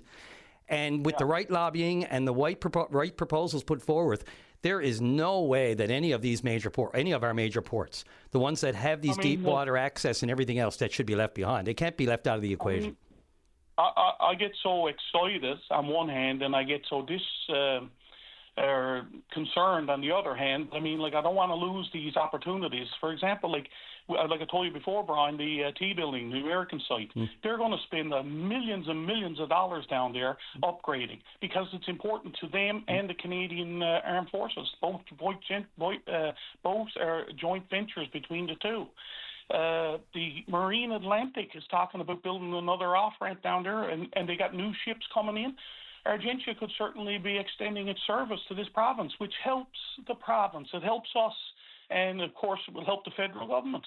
And this is the kind of stuff that you can't miss out on. We missed out on the gates for Argentia, the $100 million gates. They took a cash settlement, and then that money was dispersed. And of course, that's what happens in Newfoundland. It goes missing, and now the longevity of Argentia was crippled because they took the gates out. So there's a lot of money that came out of Valet when they started shipping out the nickel, and which they were bringing it back, and it's a great project. But in the time frame of all that and moving Valet to Long Harbour, once again, this area and the region, the town, lost out on particulars in Argentia. So, and I hear people say, Placentia, Argentia wants everything. No, I want everything for here, yes, but I want everything here because it will benefit our province. And the longevity of projects is key for survival of keeping rural Newfoundland, such as this place, going. At this point, it's just a matter of looking at the list of potential projects that Argentia could avail of. But I will ask you this, just one last thing. Somebody mentioned to me the other day, why don't more big rigs, come in on the ferry at Argentia if and only if Port of Basque is at max capacity.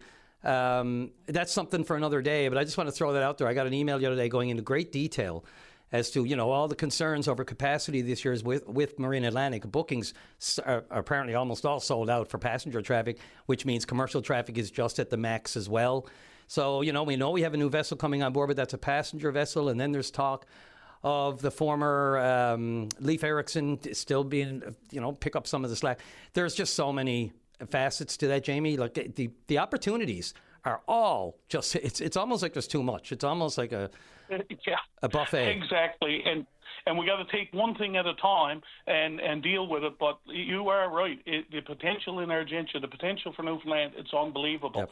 And I'm hoping that we can work together with the government to get this project moving with both parties. Plus, also, in saying that about the trucking and the Marine Atlantic, look, Argentia don't want to take away from Port of Bass. They got an industry up there that is looking after their side of the province, and it's growth and economics for them, having the trucks drive back and forth through.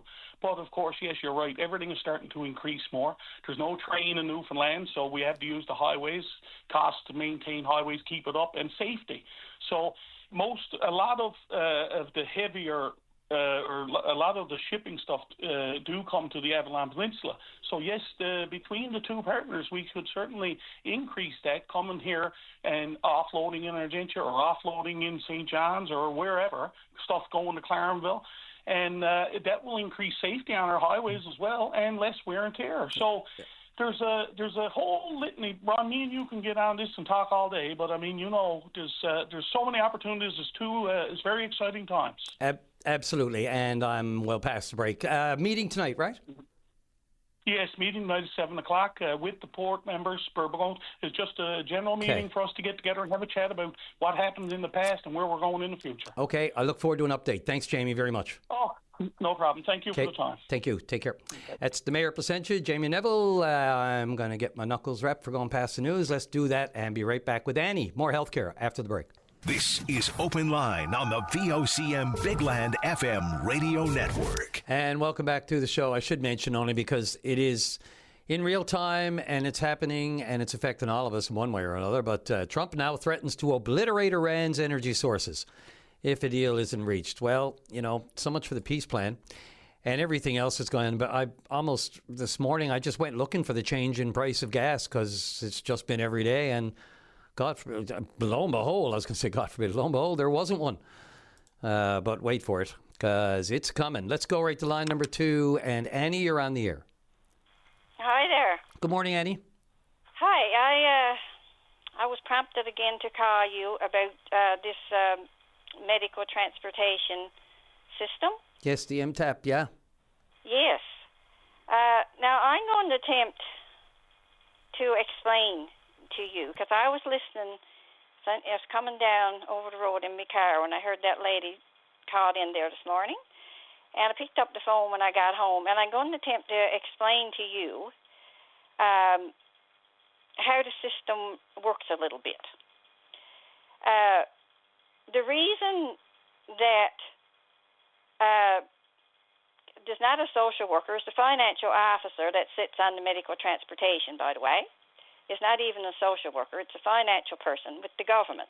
They sit there, and the reason why they ask for the note, like if you're going somewhere on a medical visit, they ask us for that beforehand because they need it for the file.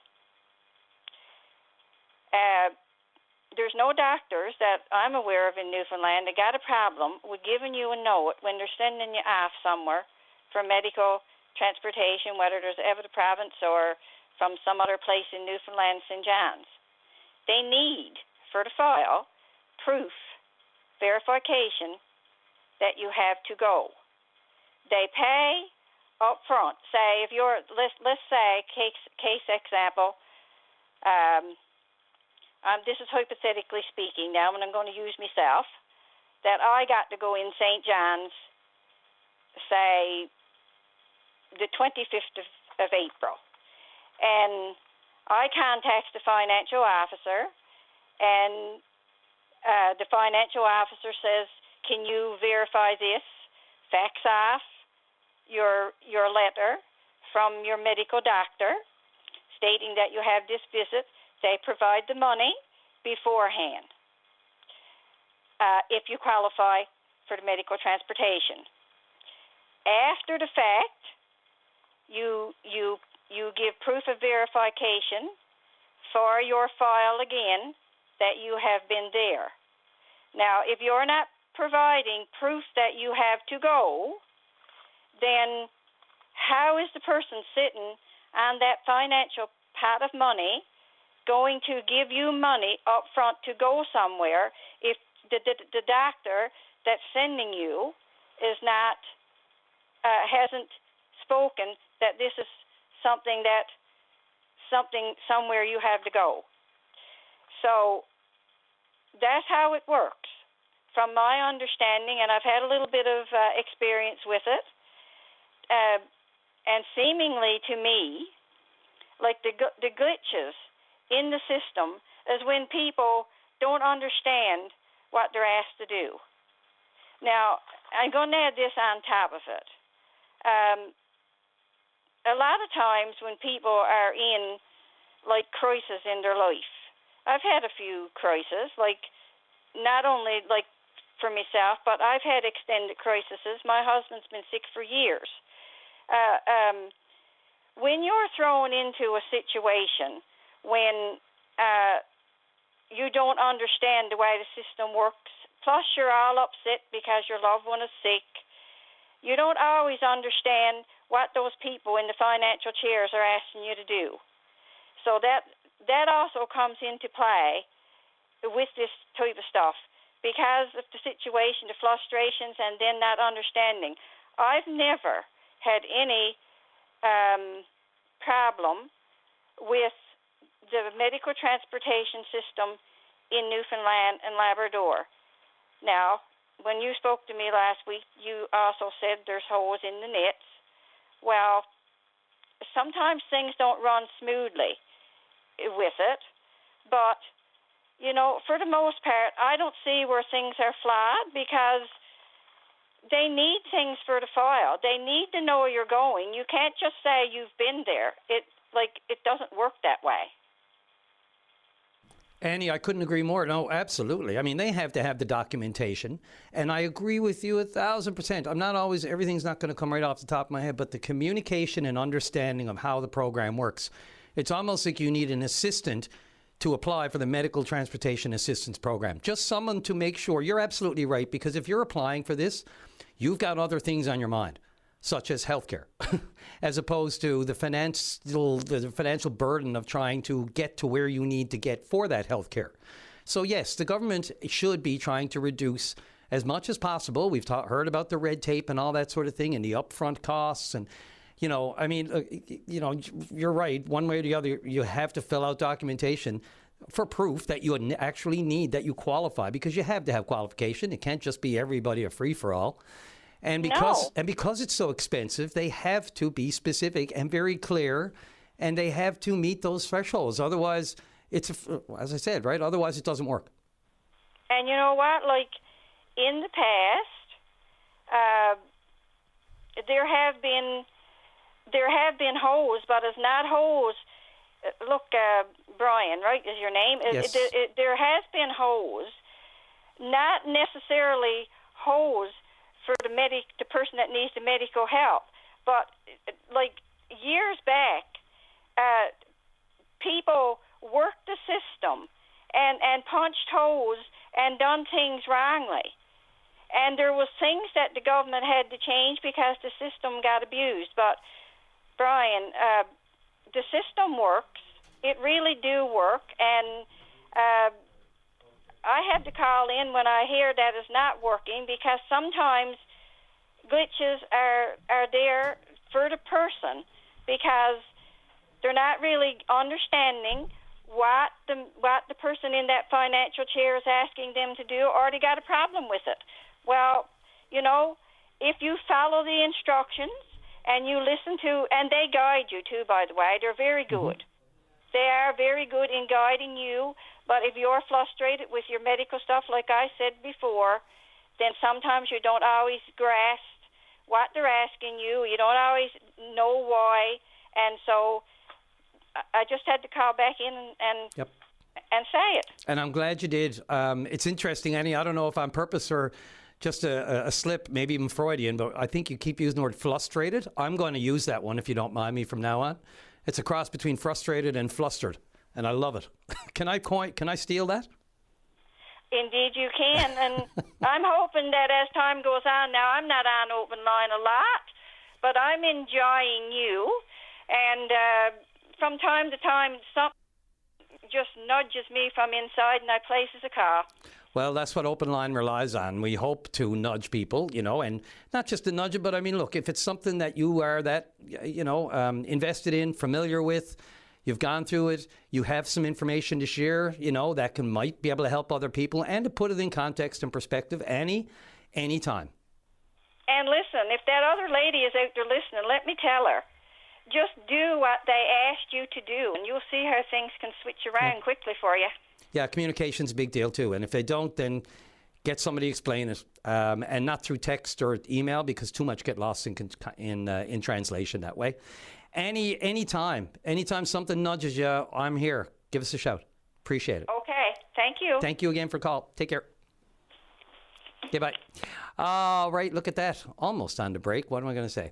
Let's talk more food fishery. What do you say, Matt? We'll do that with Chelsea right after the break. This is Open Line on the VOCM Big Land FM radio network. And welcome back to the program.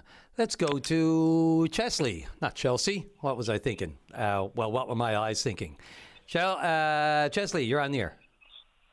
Good morning, Brian. How are you this morning? Good, sir. My sincere apologies. It's small print here, and I think I may have called you Chelsea, but I don't know. Any Chelseas in your life?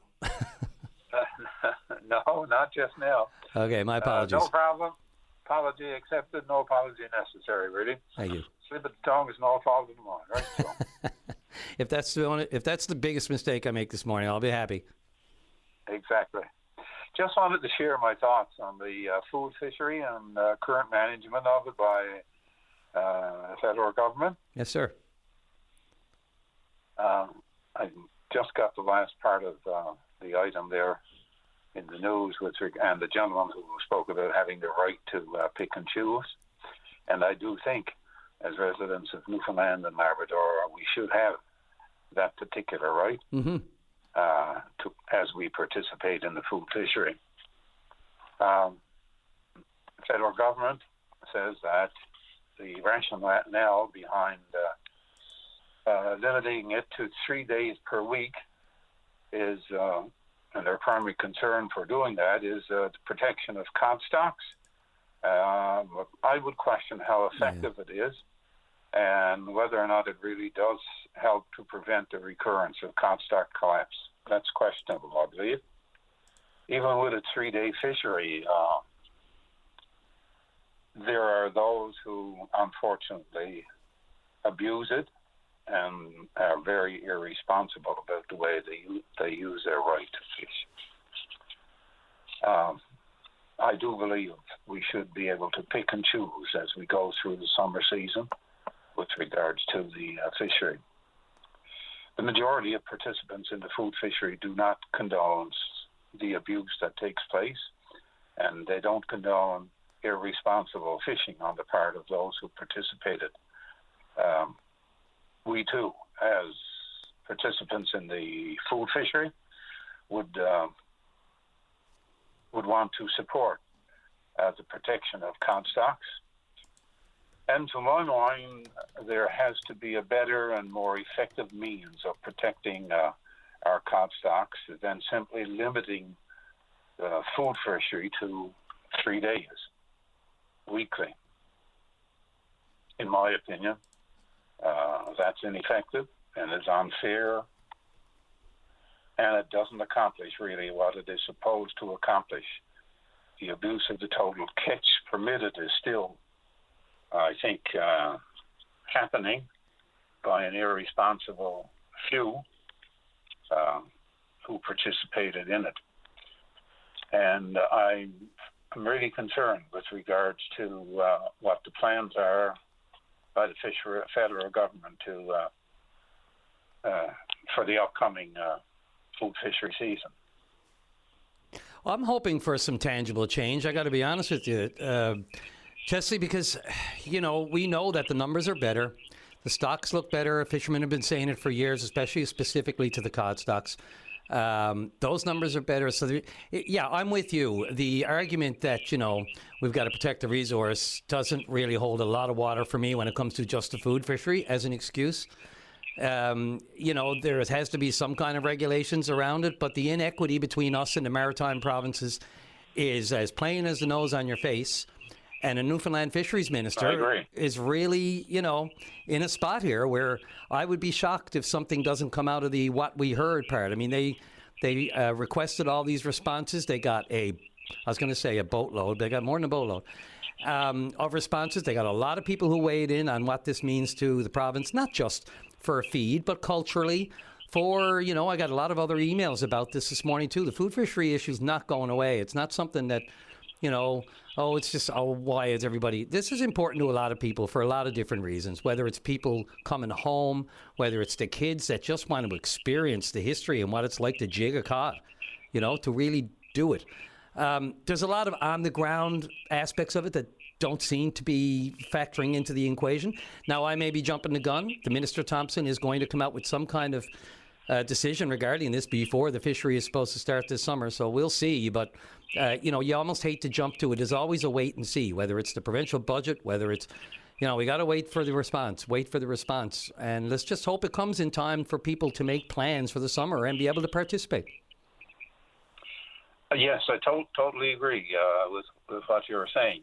As I see it, what we need is a more effective means of identifying and dealing with those who are irresponsible with regards to catching the fish. There are those who demonstrate little, if any, support of protecting the cod stocks. And I think it would be... it's something that we should try to avoid. Let's recognize that the value of the cod stocks, and let's do our utmost. And I think most of the people, even the commercial fishermen, as well as the food fishery people, are supportive of efforts to protect the cod stocks. But again, I'll go on to say that the fishery is done differently in other provinces in terms of when they can fish and that sort of thing. It's done in other provinces, and it can be done here. We have a right to fish daily, just as they do in any other province, in the maritime provinces especially. And you mentioned about having to wait, and yes, that's true. We need now to know exactly what they're planning. Unfortunately, it's coming up towards the time when it will begin. But I too would say this: why do we have to wait so long to know the details? Surely they must have decided what they're going to do by now. Why the delay?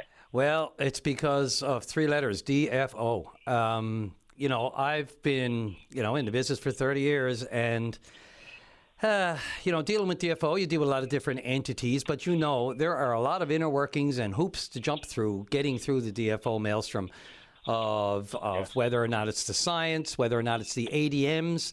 I got a ton of emails here saying this morning, this is not Joanne Thompson's decision. This is decision made and in another back room somewhere who doesn't have any finger on the pulse, and the minister will just have to tag along, no pun intended.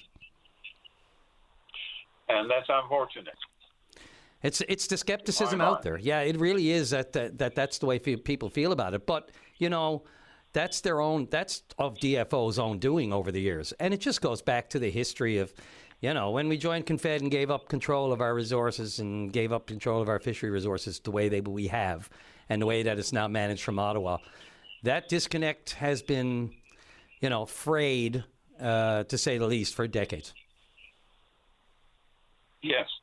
And yes, the cod stock should and must be protected from foundering once more. Yeah.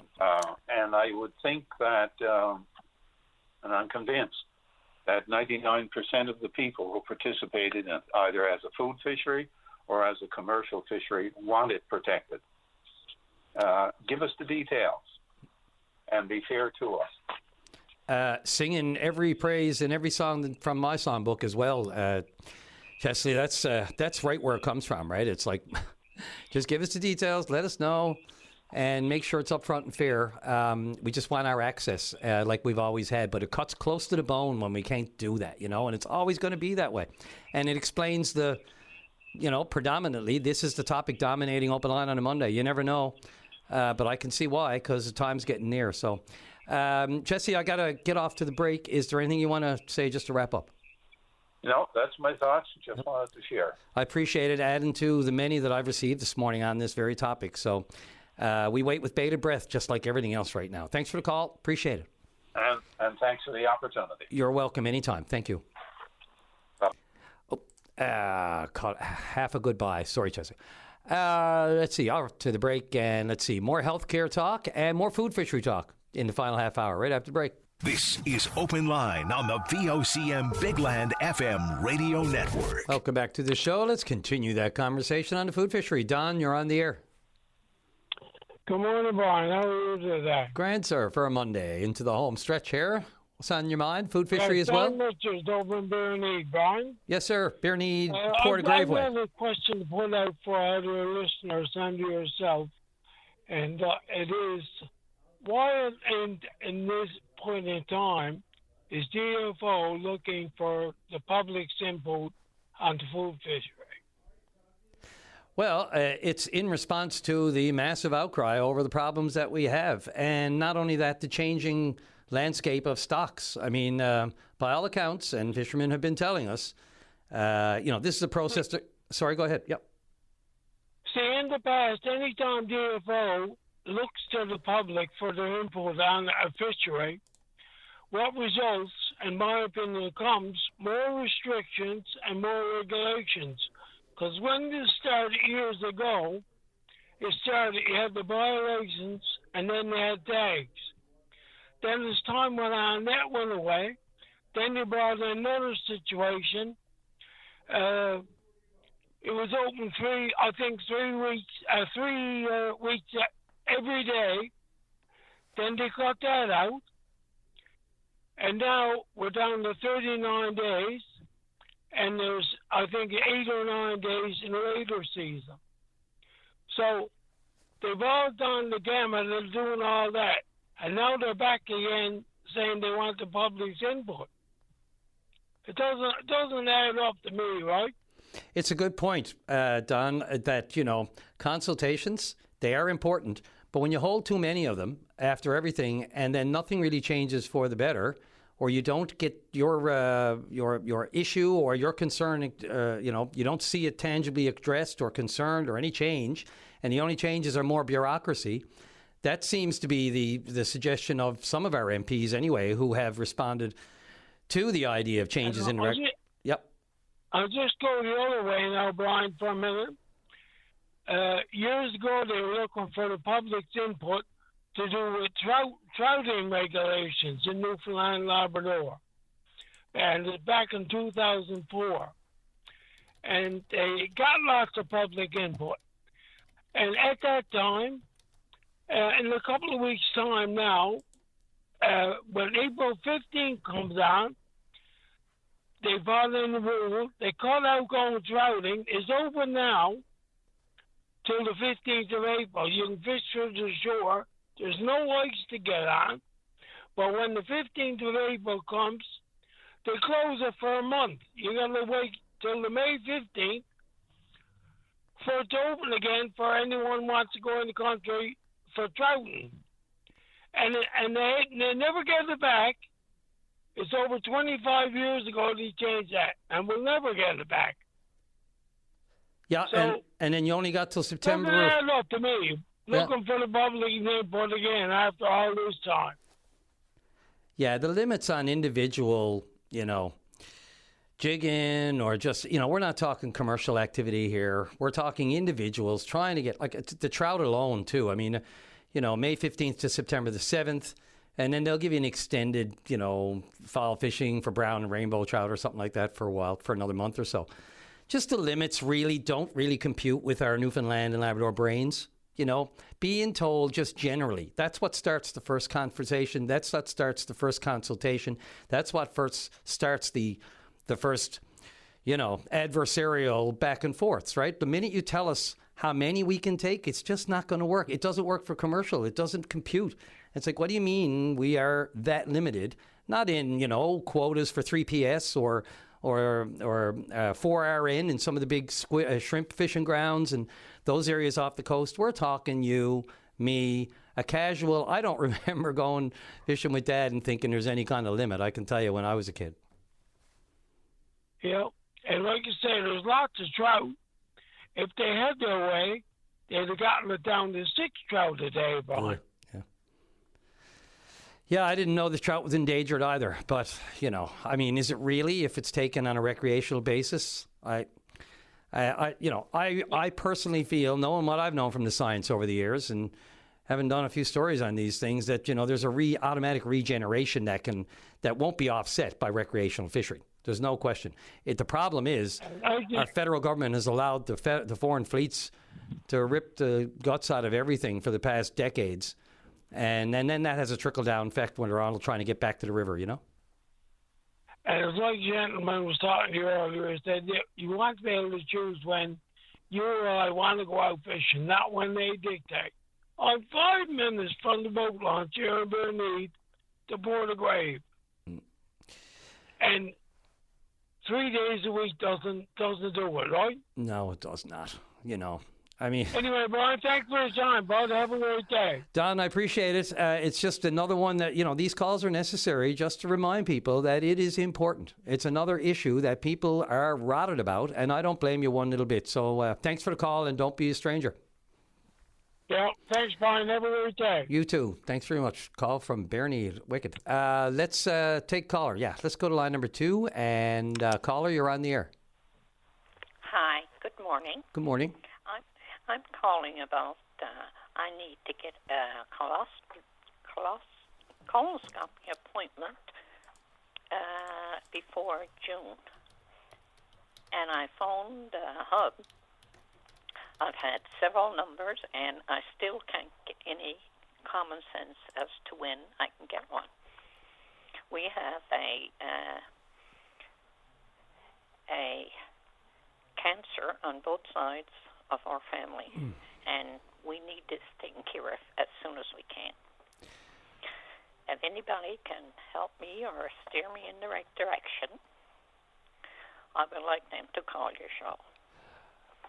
Okay, so let me just be clear. So you tried the Hub, you did contact the Hub, and just take me through what happened when you called. Yes, I was transferred to about 7 different numbers, and I still didn't get to the right number to have a colonoscopy rescheduled before. I did have an appointment for my colonoscopy, but it was on the day of the big storm. Then I said they said I would be rescheduled. I haven't got that rescheduled appointment yet, and I need it long before June. So you're in the system, you just don't know when the appointment will be, or? That's right, and I need to know that. No kidding. For peace of mind, if nothing else. Do you have any connection with the Ostomy Newfoundland and Labrador, like the society?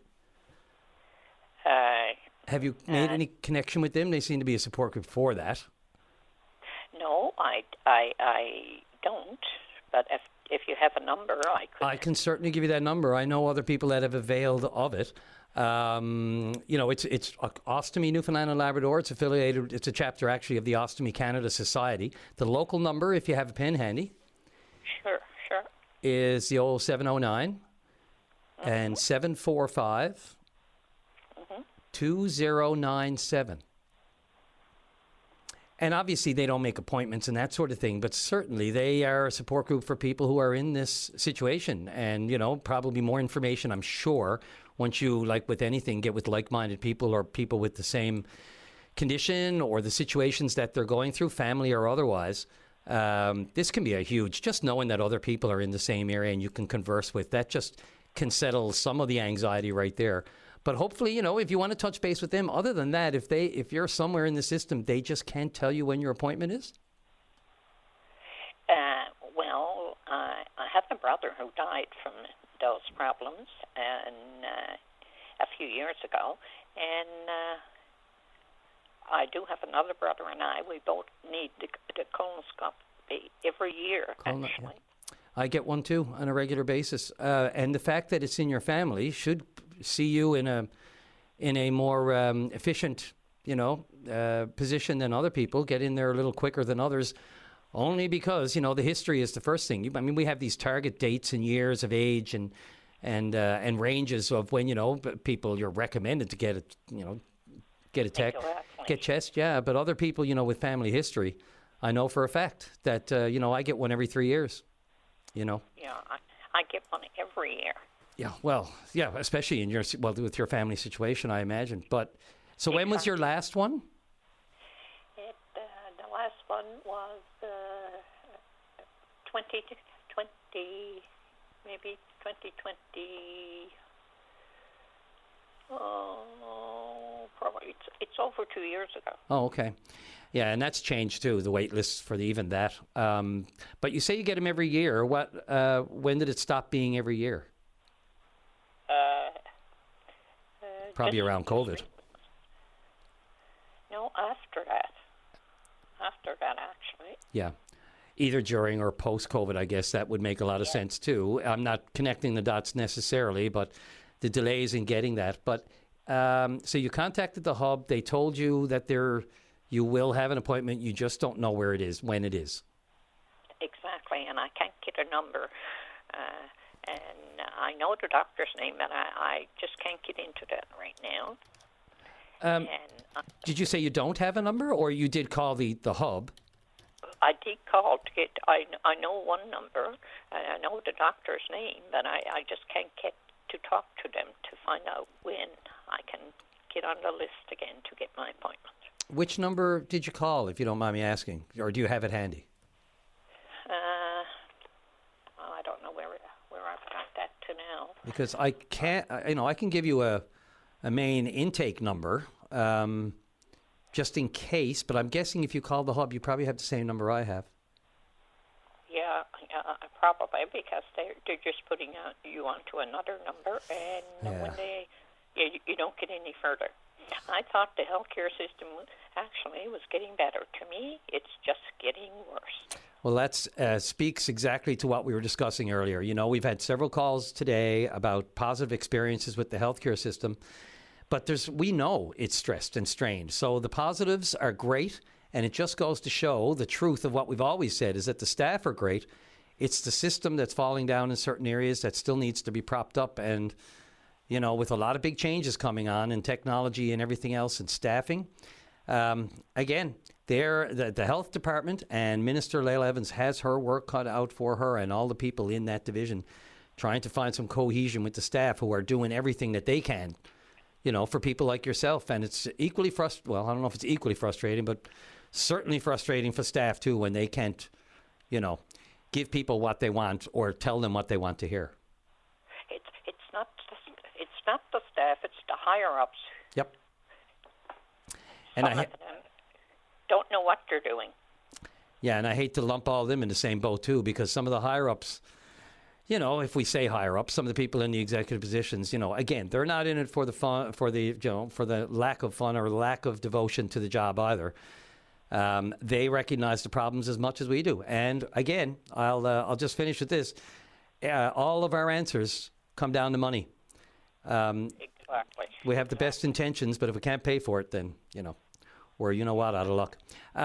Mary, I really appreciate... Oh, sorry, not Mary. I thought your name was Mary, but it's not. You just called in anonymously. That's fine. Everybody can do that. Did you have anything else you wanted to add before we let you go? But just if anyone knows of a number that I can get in touch with someone to do this at the hub to give your line a call, please. Sure. Call in to you. And one more time, I'll just give you the 777-6440 number. Yeah, I called that one. And 5508? Yes, I'm at to call on about 4 numbers. Yeah. Well, someone has to pick up that phone and speak. Just talking to a live person is a challenge in itself. I'm well past the break. I got to get off to that, but please, by all means, let us know if you get any success there whatsoever. If you manage to find out, just follow up and give us an update if you can at your convenience. I know you got a lot on the go, but it'd be good to know we have so many calls like that just to see where you ended up in the system. And I thank you so much. And I thank you so much as well for the call. Take care. Take care of yourself. Thank you. Okay, Matt, that last break, and back with Mary. Yeah, there's Mary, and long-term care right after the break. This is Open Line on the VOCM Big Land FM radio network. And welcome back to the home stretch, to say the least. We got about 10 minutes left. Just quick emailer from the last caller, if you're still listening. Did get a note here saying, not sure if it applies to a colonoscopy, but it's the same as a day surgery. They have to call the specific doctor's office to get a day. I think she said she did try that and still had no luck getting a hold of them. Hopefully they'll return calls. It's Monday, so maybe they're still catching up on last week and the storms and delays. But yeah, this emailer says the doctor's office should call within a week of the storm to reschedule. Again, that's for day surgery. Not sure if it falls under colonoscopy. So thanks for that. Let's get to our final caller of the morning. Mary, you're on the air. Good morning, Mary. Mary, you're on the air. I can hear you clear your throat. Oh, good morning, Brian. So good to hear you back. Thank you. And I'm Mary, I was going to say, if you want to, I can hear your radio in the background. Maybe that's why there was a bit of a delay in us talking. Okay, just 1 second. Yeah, no problem. Oh, it's the classic. I love it. This is the one thing that unites us all on Open Line. Left radio in the background. That's great. I do it too. I'm going to hang out here. How's it going, Matt? Oh, there she is. I'm just calling in response to, like, there's so many calls you get regarding the healthcare system, and especially the long-term care system. And you mentioned that when you hear something that you really think you may have something to add to, well, like most of the calls that come in, I can assure you I have practically lived through it because I cared for 6 elderly people in my family from 90 to 100, and I had my disabled relative with me for 50 years. So there's not too much that I haven't experienced myself, and it's and it's sad to see that like things haven't changed out there. In fact, I think it's getting more complicated. Now, over the years, I have experienced good, compassionate people, and like you just appreciated that so much. But on the flip side of that, I have dealt with the most incompetent, rude, and ignorant people that you could imagine. And like for example, and I'll only mention one thing quickly. Sure. My aunt, over 100, in long-term care, she kept falling, bruised, cut, everything. And I kept complaining about it, and my answer from that particular home and from long-term care was, she has the right to fall. Okay? I said, well, what about, if she has a brain bleed or she breaks a bone or, I mean, this is not right. Yeah, so horribly administrative response. Sorry. My answer, yes, but this is it. Like this really. I mean, when I say I have dealt with everything, I have. What was said to me was, well, if that happens, she'll be on bed care, and she'll be moved to another ward. So that's okay. Now, I mean, when you're dealing with the mindset of a home like that, you know that it's really unsafe. At least to me it was. Anyway, and I finally got her moved to another home, and it was like night and day. So it wasn't really her.